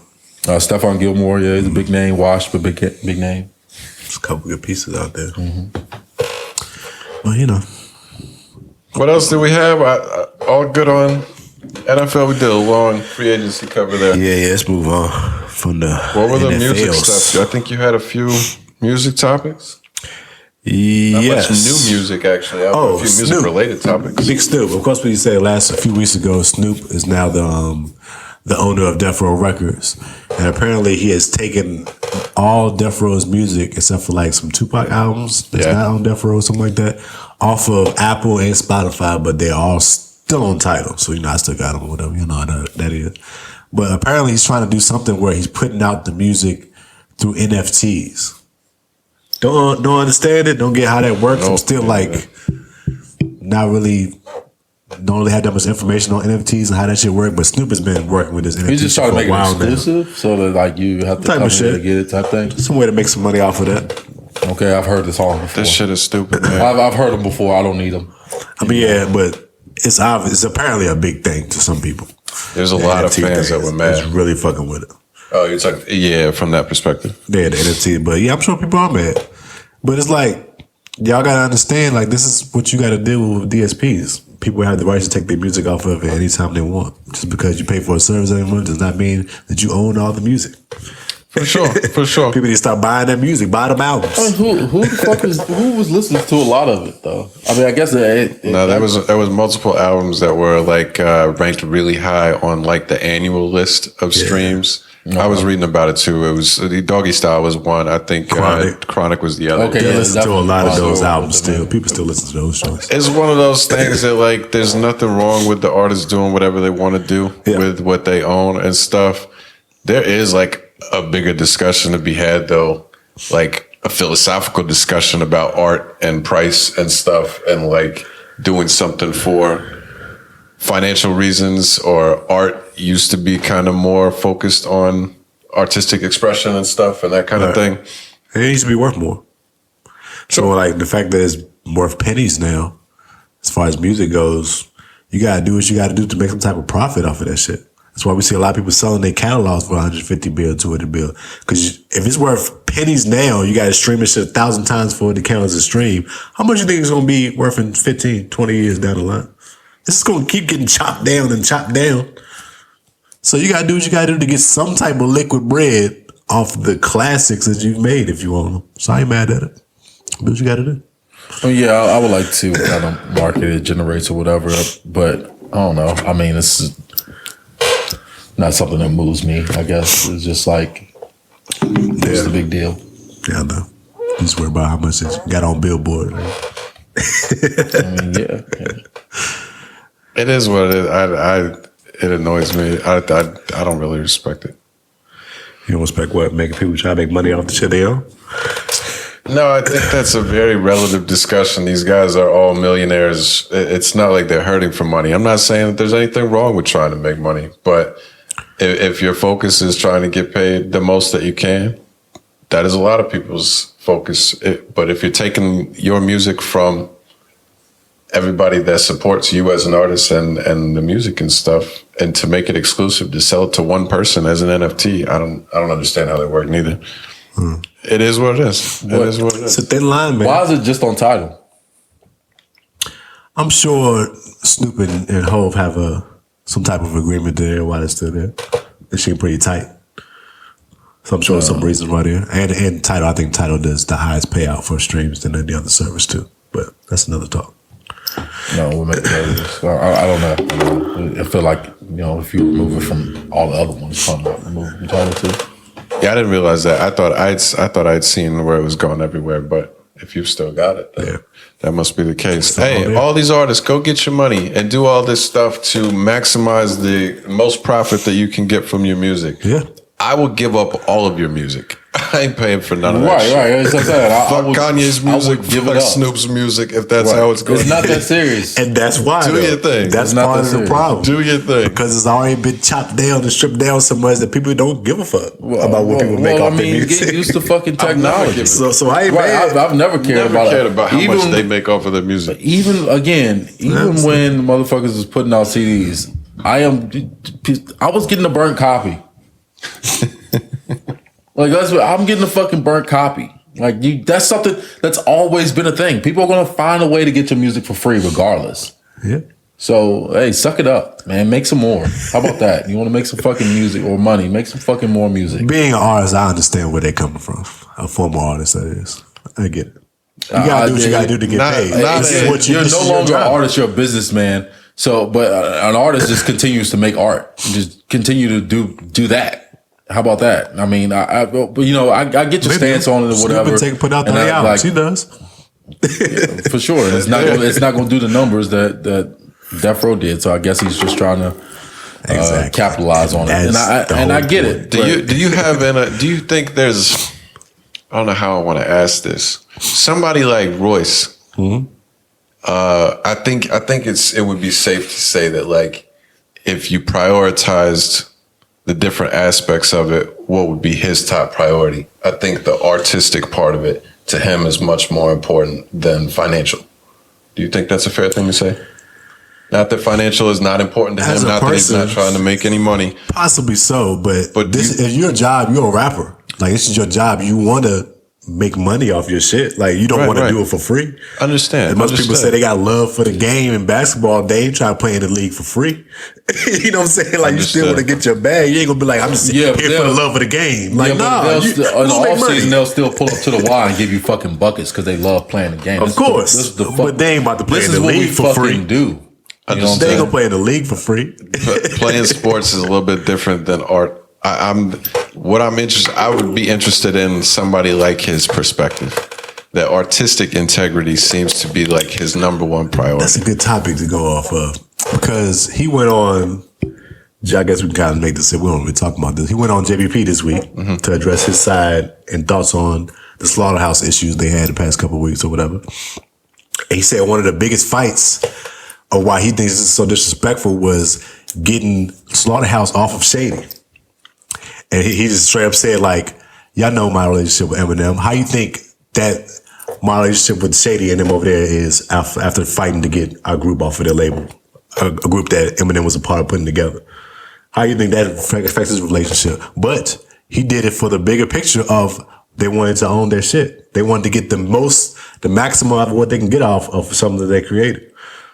So yeah, I think he does still want to have the financial input on what he does. He's not doing it just for free, just for the love of it. Right, but I think, I don't know, maybe I'm not, I think you're disregarding part of it. I'm not saying like money has zero impact. He doesn't give a fuck about money. I don't think that's the case. He has preached so much about ownership. I think his stance is more of I want to make sure that we're getting 100% of the money that's made. Right. But he still has a certain standard where he wouldn't do any kind of music just to get more money. Like the art that he's putting out is important to him to make sure that he's got this artistic integrity, that he's only doing what he wants to do as an artist. Yeah. But yeah, of course he's on this ownership thing now. He wants to make sure nobody else is getting paid off of what he's put together. I think those are two separate things. I think they play hand in hand. Of course, you can have integrity in the music that you want to put out and still want to have the ownership of it so you can make the best financial gain from it. Understood. They play hand in hand. I think they go together, but they are two separate things. I think you're saying them as the same thing. All I'm saying is I'm curious about what they would say, what his stance would be in general. I don't know. I'm curious to see if the actual market for it, if he's going to make it an NFT, like the traffic that it actually would generate. Maybe something. It's a big thing right now. I'm not really into it, but Snoop has had his hand in NFT shit for NFTs is a big deal. Yeah. Like the whole, I guess it all ties into like that metaverse type shit or whatever. Yeah. All of that stuff is the future for sure. But it's good to get in early. He might be a fucking billionaire in the next 5 to 10 years off this shit. I don't know. Yeah, I mean, we'll see. I'm not like exactly sure how it all works out still. Like this whole non-tangible or intangible type of fucking thing that's going on with it. People probably said the same thing to us about crypto 10, 15 years ago.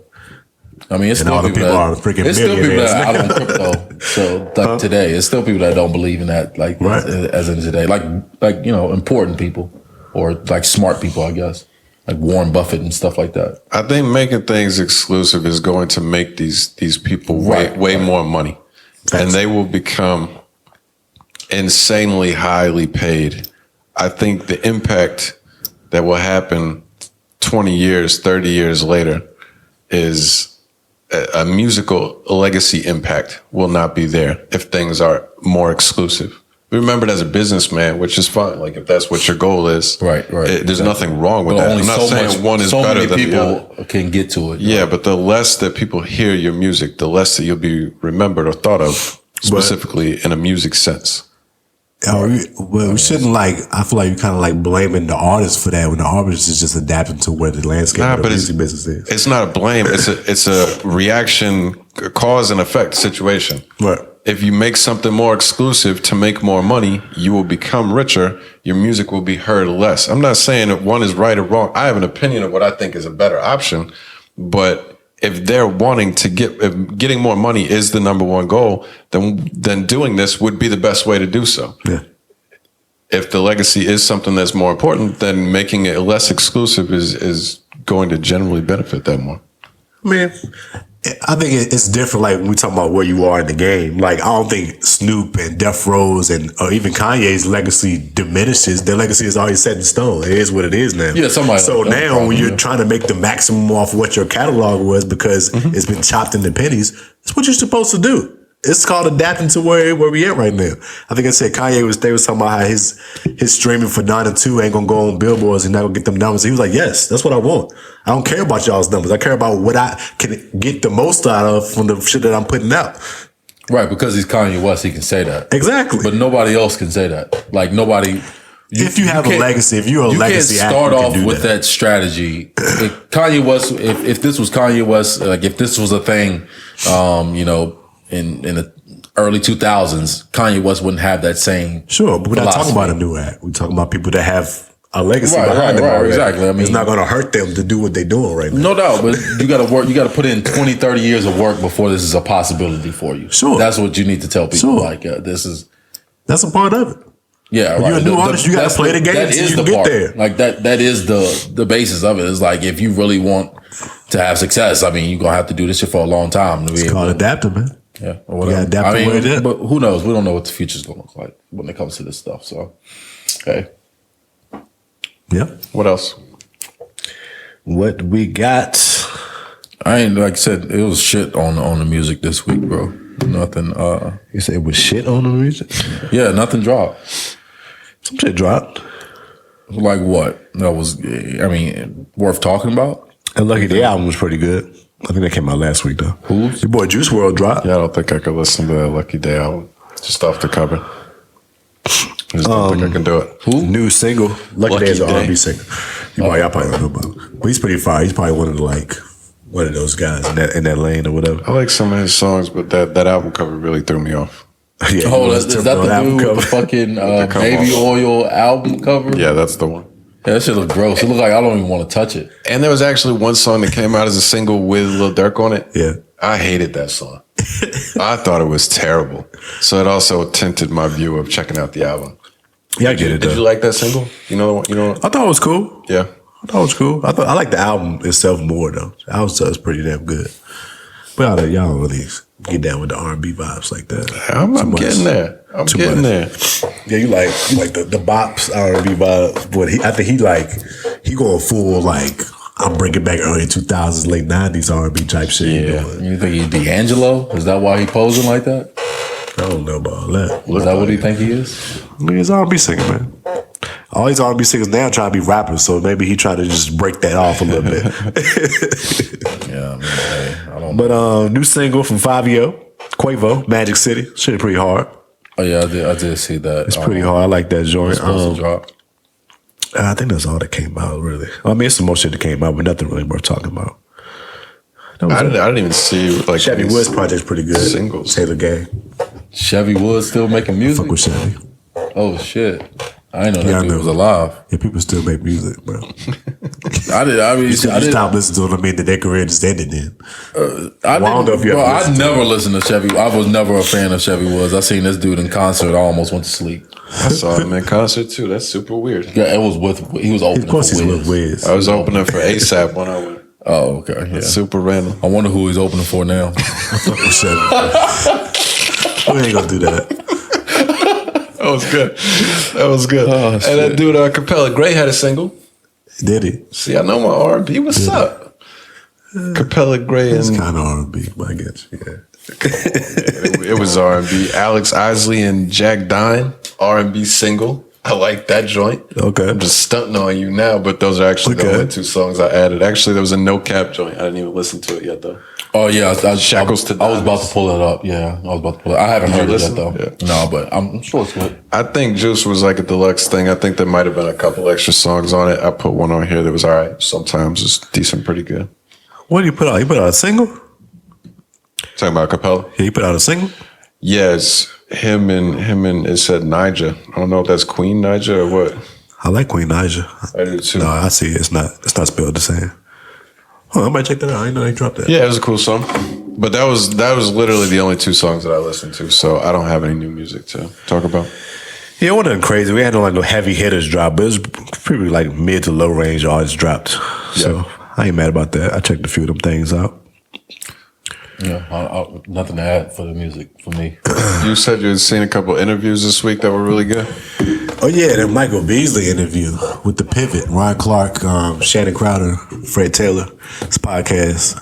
They got Micheal Beasley up there. He opened up a little bit, got a little emotional, talking about shit that he been going through. It was really deep. Said he was getting robbed. It's for pretty years, deep right? conversation, about his family, his whole career. He been getting robbed by everybody. He said he basically had to point down where he just don't trust or fuck with nobody. He stays home with his kids, and that's just it. That's all he deals with. I mean, it's a tough story to listen as far to. as where he feel like his family was taking advantage of him, like in what ways? Financially. I mean, stealing money from him. Yeah, I mean, of course, but how? Like, how did that? I guess they had access to his money, or somehow, some way he was being generous, thinking they wouldn't rob him, and they was just taking shit from him the whole time, from his mother on down. Oh, really? That's tough. I mean, I would never trust anybody with my finances like that to, like anybody. Like, you wouldn't have that kind of access. I mean, but when you're young and you finally get into some money, and you hear his story about his background, where he came up and shit like that, you feel like you got to take care of everybody. You can. When you come break from that them off environment, you got to feel like.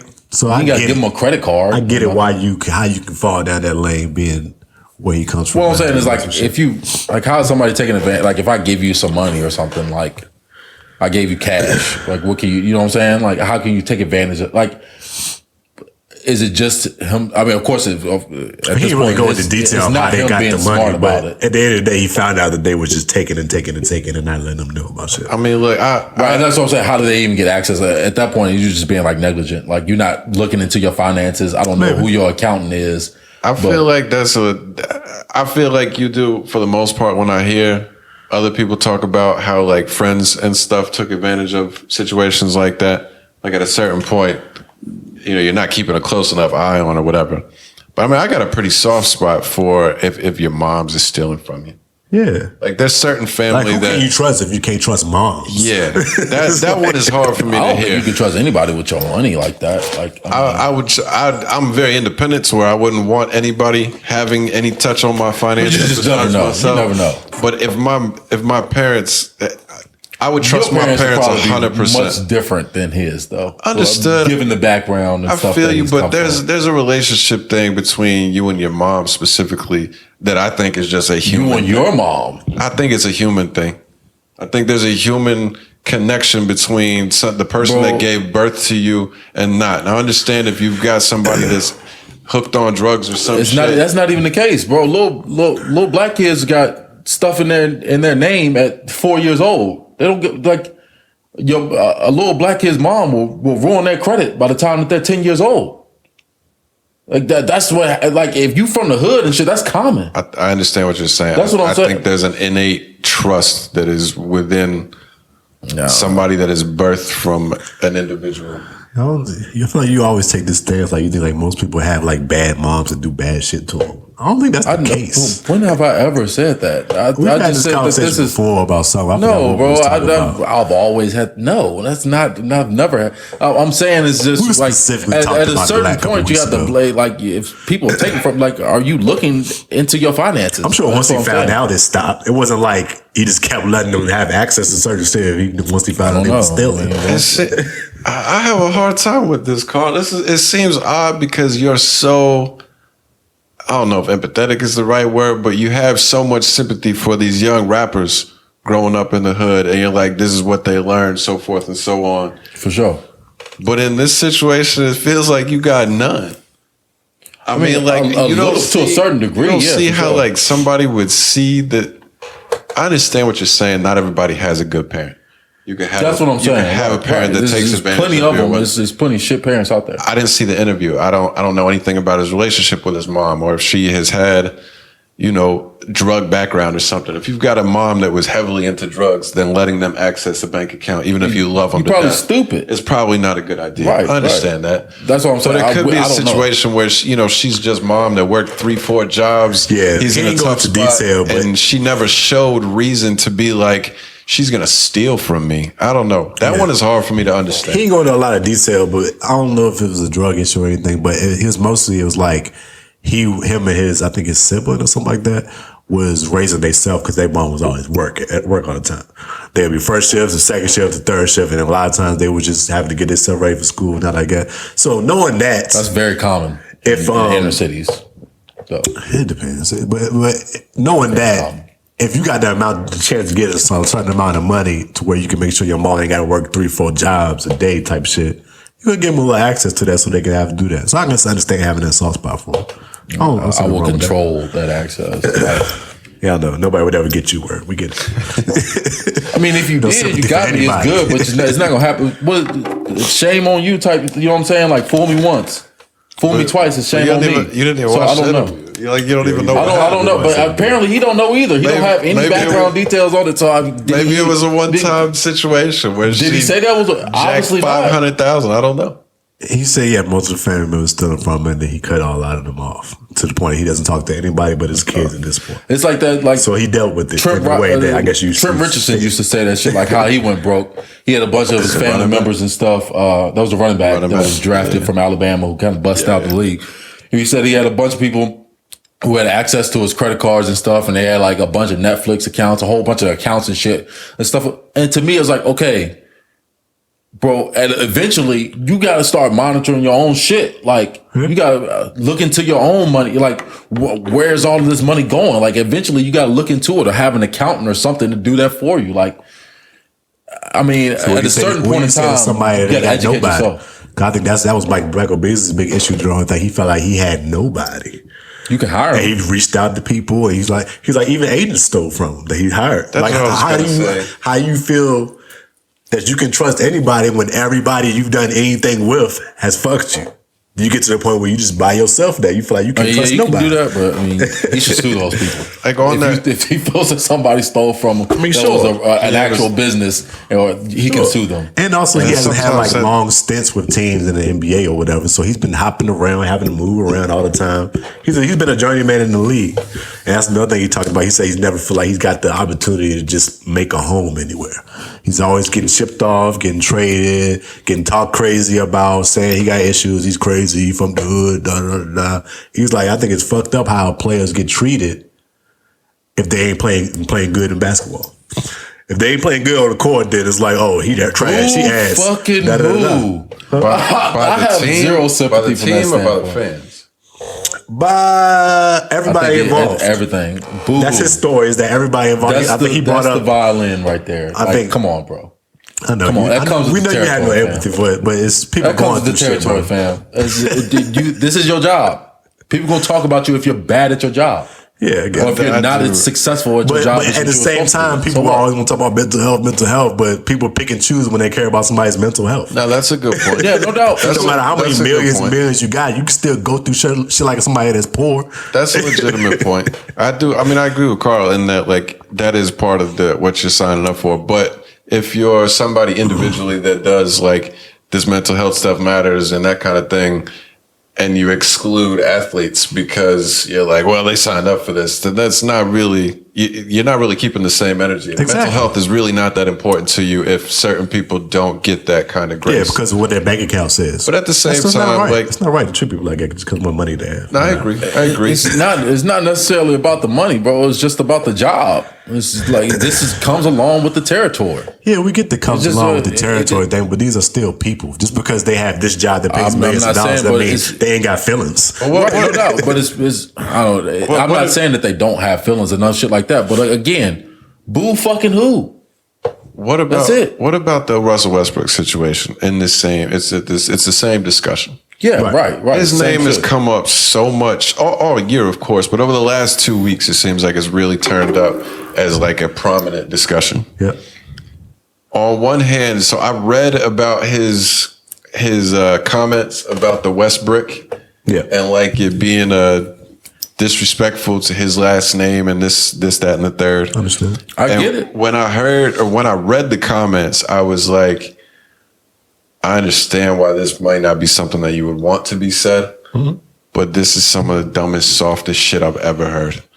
And then I watched the interview where he actually said it, and the way he's talking about it is not like it's just, woe is me, this is so unfair. It was like, it's just gotten to the point where I don't even want my family here because they hear like their name talked about this. And then my kid goes to school and people are calling him Westbrook and stuff like that. And when you hear personal seems like a guy that has pretty thick skin. He's dealt with the worst and harshest comments in his whole career. Right. People killing him. But once it gets to your wife and your kids getting to, it's like, yo, they ain't got nothing to do with this. Right. Well, once I heard him talk about it, I don't give a fuck about your family. Like, no, it's not that. But I mean, look, you'll say your family's tied up too. The same shit I tell my daughter and shit. Like, look, you better learn some fucking jokes. You better come back. This is part of growing up and being that's what it is. No, it's not. It is part of growing up, bro. People get teased every fucking day. Yeah, but that doesn't mean it's right. I didn't say that, but bro, it's part of life. A lot of things are not right. That's a part of life. It's always fair. That's one thing you got to realize and tell. Same thing I tell my daughter. You might not like it. It might not be right, but it's always fair. Because this is what it is what it is. You better take it how it is and just move along. You better learn some fucking jokes. I'm glad you're saying this because this is like going back to like the having empathy type of thing, which I'm kind of been on your side of shit too in the past. But learning through stuff that I'm going through, it's a lot of traumatic shit that happens with you as a kid. And us growing up as kids, it's like, yo, just deal with that shit. It's all right, it's going to happen. They're going to joke with you. Fight back to make jokes back. But at the end of the day, these still children developing themselves. You know what I'm saying? So you can't put on them what a grown person should be able to do. And then on the same time, even if you're a grown person, you can have issues with this shit too. No doubt, but it's not. These are not things that we're talking about that nobody's ever they haven't dealt with before. So you're speaking to from a point of experience, and it's not like it's an anomaly if this is occurring with his kids. His kid is not the only kid that's being teased. Saying it's like it's an anomaly. We're just saying it's going to affect people. It affects everybody, everywhere. That's all I'm saying. It's fair. That's what I'm saying. It's fair because everybody deals with it in some form or fashion. I don't think so. Everybody has to deal with somebody. Everybody ain't get killed like Russell on the daily. Play better, Russ. Everybody ain't get killed. Go out on the court and play better then. I think there's two parts. I think the best way to like prepare or to address these situations preemptively is what you're talking about. Like when you're teaching your kids about this kind of stuff, it is best to let them know up front that things are not going to be fair and teach them how to be able to manage these unfair or these mean things that they're going to deal with. That's like how you prepare them for it. For sure, right. Once they go through it, once something happens and they're actually in the moment, I think it is best to like have that empathy and accept whatever their feelings are. So in the case with Russ, like he's being asked about the question. I don't think there's anything wrong with him answering the question saying, this is how I feel about what's going on. It doesn't mean like everybody should be at the game making sure that nobody says anything that could hurt his feelings. Like he's not asking for security to like, special treatment kind of thing. But he's been checking some things here recently. Right, well, that's his response. As a man, you could do that. That's his response to. Let them just shut up and let them keep calling them names. But it's not you can say something. Of course, that's only going to encourage it to happen more. I do think that is. That's the reality of it. And again, that's part of growing up. Once you learn some fucking jokes or fucking play better. Word. Like it's knowing you want to change it. If you was in the league and you got people calling you names, talking crazy to you every game, you just going to ignore it every time. Every time you just going to ignore everybody. I'm not going to feed the beast, bro. I'm not going to feed into it because it's. Come on, now, bro. You can't. Come on, now. This one person. It's millions of people that are saying this. So you checking this one person does nothing. It does encourage it though, I think. It does nothing. That video that's just recently, like from 2 nights ago, where the guy's calling him Westbrook and he walks up over to him, he's like, what'd you call him? He's like, oh, it's Westbrook. That going viral, I think does encourage more fans to try to go viral doing that. Maybe so. It's unfortunate that that's how it's at the same time, the man changed his tone when he walked up on him, though. He did. He shut that shit up. Right. So it's still like, in that moment, he did what he felt like he had to do. Yeah, but you can't beat up the world and you'll never beat the internet. Yeah, you got a short-term win for a possible increase in the problem. It's right. I don't know. I'm not saying he's wrong. I would just let it go. I think it could have an inverse reaction to what he actually wants to happen.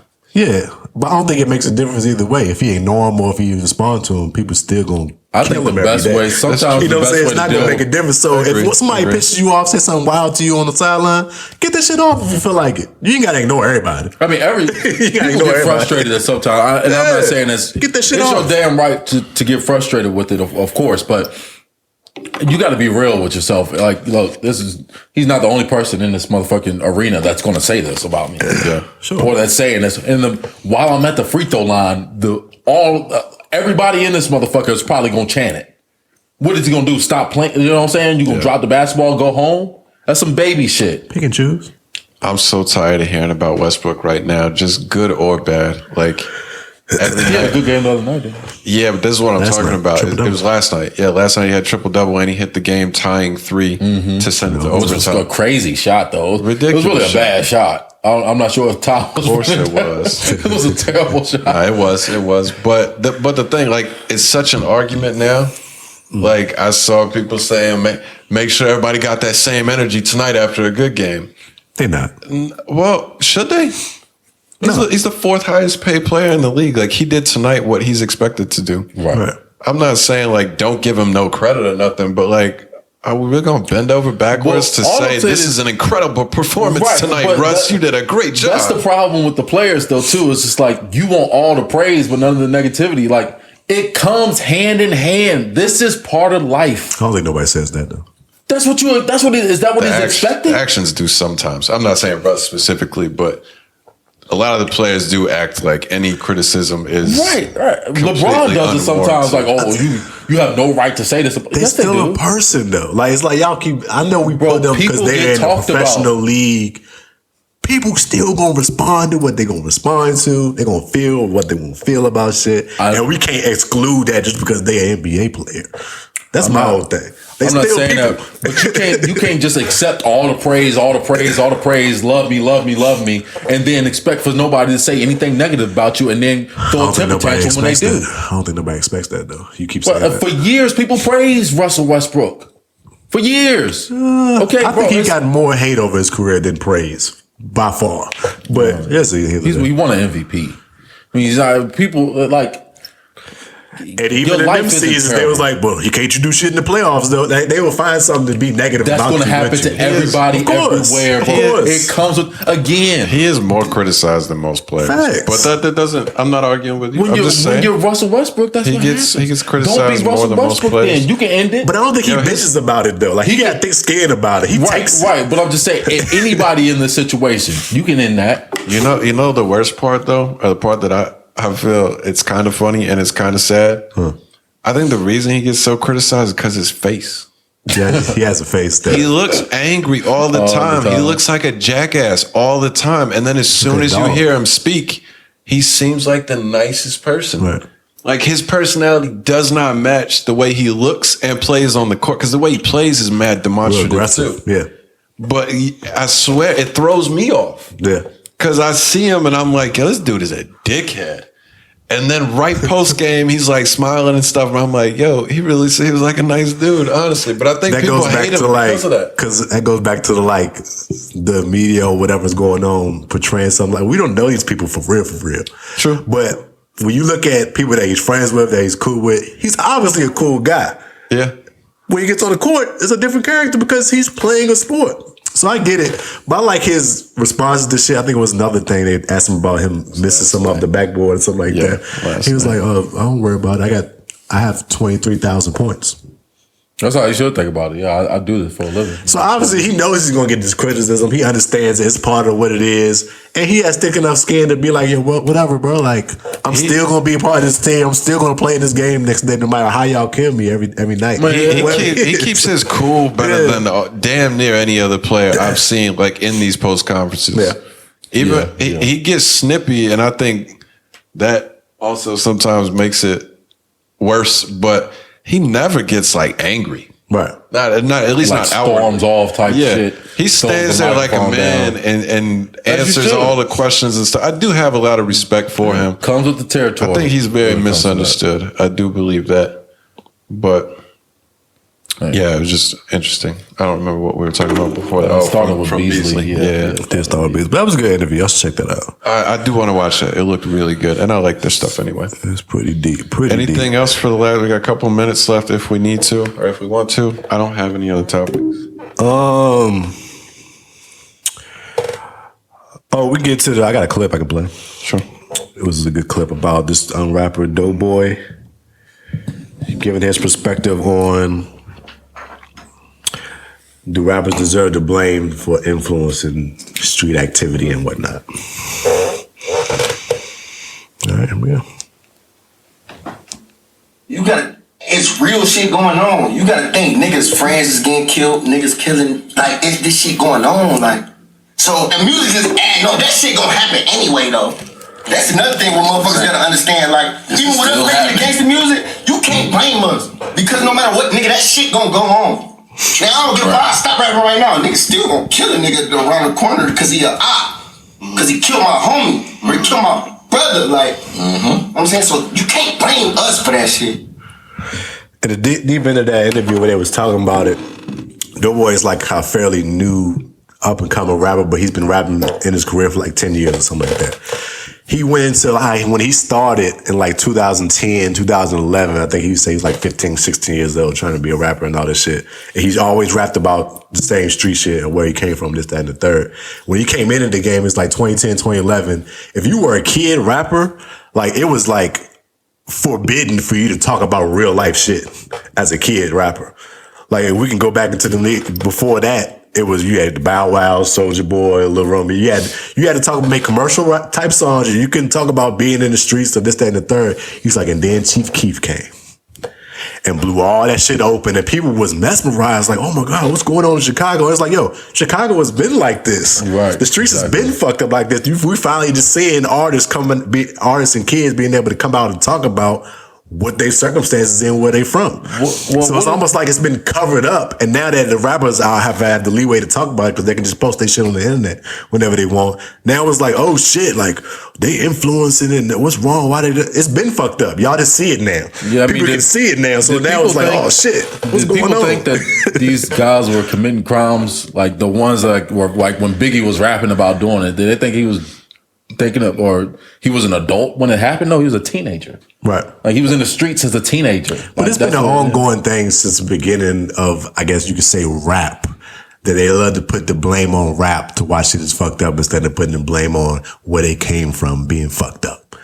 Like what they gonna talk about if this is where they grew up in? Yeah, bro. It's deeper than that though. It's like if you want to blame somebody, it's really systematic. Like that's what I'm saying. It's where they come from. You can't expect them to talk about happy days and make commercial love songs or whatever. When that's not what their life is. Yeah, that'd be them being fake. They're talking about where they came from, which is not, is what it is. And like I said, I mean, I don't disagree. It's just gonna happen anyway. But I mean, of course, you are feeding the beast a bit. But what do you expect for them? Like again, what do you expect for them to talk about? That's where they from. They in the trenches. Yeah, for sure. I don't disagree with anything. I thought that was a good point. I think it's an easy out just to blame a rapper for why the hood is fucked up. It's like the hood was fucked up way before they rapped about it. Yeah, it's because people don't want to have the actual real conversation about what it is, and then of course, like it's easier to target them than it is the U.S. government. Exactly. I think it's easier to try to target one thing as being 100% of the blame for anybody when it's a combination of many things. And I don't think it's unfair to say that promoting this does continue to influence, but it is crazy to say that rappers are 100% to blame for why this is happening. Mm-hmm. I don't understand why people can't separate these situations into not being, we're not talking about 100%, but it's again a cause and effect situation where if that's being promoted and kids are looking up to people that are saying this as a way to be cool, of course they're going to influence more people to be involved with it than we're already going to. Do you think the rapping is influencing people to be street people? Or is this influencing them that, I can rap about this now? No, I think it influences people that are not actually street to be street. I don't think so. The people who are not born in those conditions, I think it influences them more than anybody else. I don't think that's true. I think there's a lot of people that listen to drill and shit like that and don't want to be a part of that life in real life for real. No, for sure. Of course. But I'm saying like the ones that we all know, people are like, you got no business in the streets, but you decided to do that. I think rap music influenced them to take, to partake in that activity than anything. Because I know plenty of people that, like, you grew up in the suburbs, bro.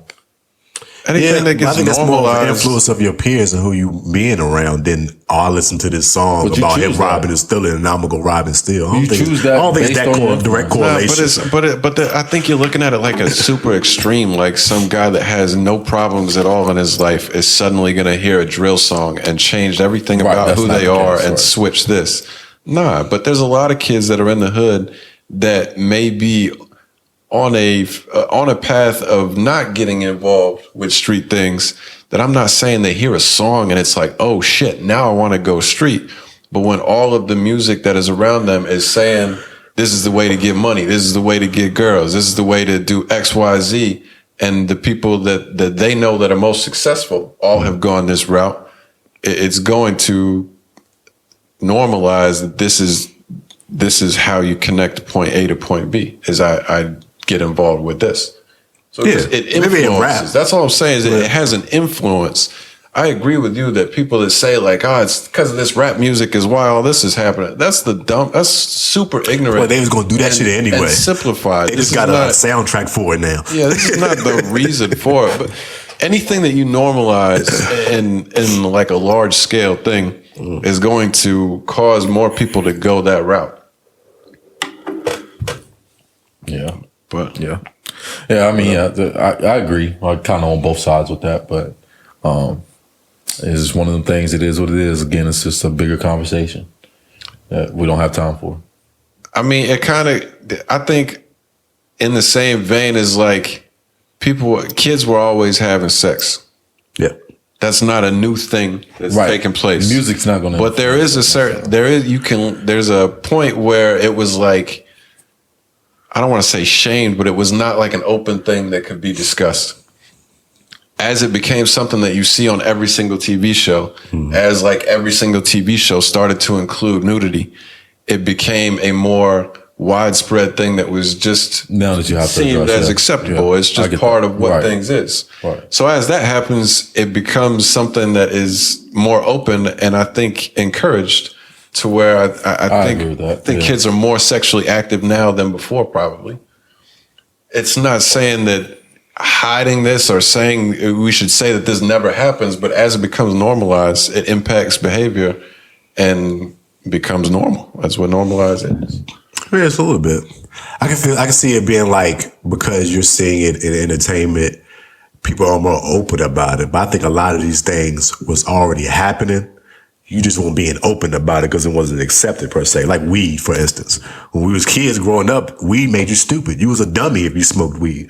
You couldn't do nothing in life. You weren't going to do nothing progressive in life if you smoked weed. Now it's like, oh, I can smoke a joint and start my day type shit. Like, it's like, just because it's more open, like people were still smoking weed back in the day. Right, but do you think more people smoke weed now than they did 25 years ago? Yes, because of the legalities. But I think people were still smoking a lot of weed back in the day. Right, but I don't disagree with that. I feel like that's missing my point, but Yeah. it is what these things have always been the case. The more we say like it's not a big deal and it is what it is, let's talk about it, let's normalize, let's promote it, the more people that will do it. Yeah. So you can do it for sex, you can do it for drugs, guns, weed, whatever. Yeah. Whenever it gets more exposure, Right. it opens the eyes of people that didn't know it was going on. That's why I see it as. Like if you was around that shit, you knew what was going on. It was like, yo, oh, y'all just now smoking weed? Like kids been smoking weed. Like, oh, y'all just now seeing kids with guns? Like kids in the hood been selling, trapping and doing like, oh, now y'all see it now. So that was like, oh, it's a problem. It's been that way though. That's what I'm seeing. I don't know. Well, they don't actually, they want to glorify it and don't actually I guess, I mean, like I said, the bigger issue is the fact that we glorify those things instead of actually addressing the need. Like these are kids in need and saying like, yo, somebody needs to help these people. Mm-hmm. Like that's the problem, you know? Sure. So Sure. Agree. that's what opening that door, turning on that light should do, and it doesn't. And that's the problem. There's a little gray area in there for sure. Yeah. That's why I think it's like multi-pronged. Yeah. Of It's course- such of a course there has huge to be- conversation. There has to be, changes to where we're starting off and trying to systemically change the way that stuff is viewed. And it also doesn't hurt if you have rappers that are also saying there's better ways to do it than this. Yeah, what you do have some. Yeah, Of course. And we hated that Corday album. I mean, even again on It's a very good point. On the Kodak Legitimate album, bro, point. the He Loved the Street song, he says, "I've been around burglars and murderers all my life, ain't none of them rich as this." Like that, he pretty much And telling that's the you, side like, I be bro, looking at it too. That people get off don't the talk street. about. Like, yeah, you can say they're glorifying, but it's also seen now as a way out.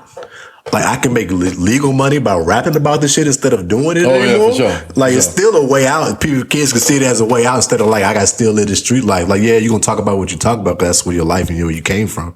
But you can get your people out of the hood and make legit money now. We see it with Dirk. We see it with G Herbo. We see a lot of them, making that move. So that's what it is. No doubt. I ain't mad at it. Well, it didn't make any sense to cut off that conversation, so we're really out of time on these samples. We'll get them back to you for next week. All good. But anything else? Well, we really don't have any time left. So we appreciate y'all. We will be back next week with another episode. Peace out. Peace.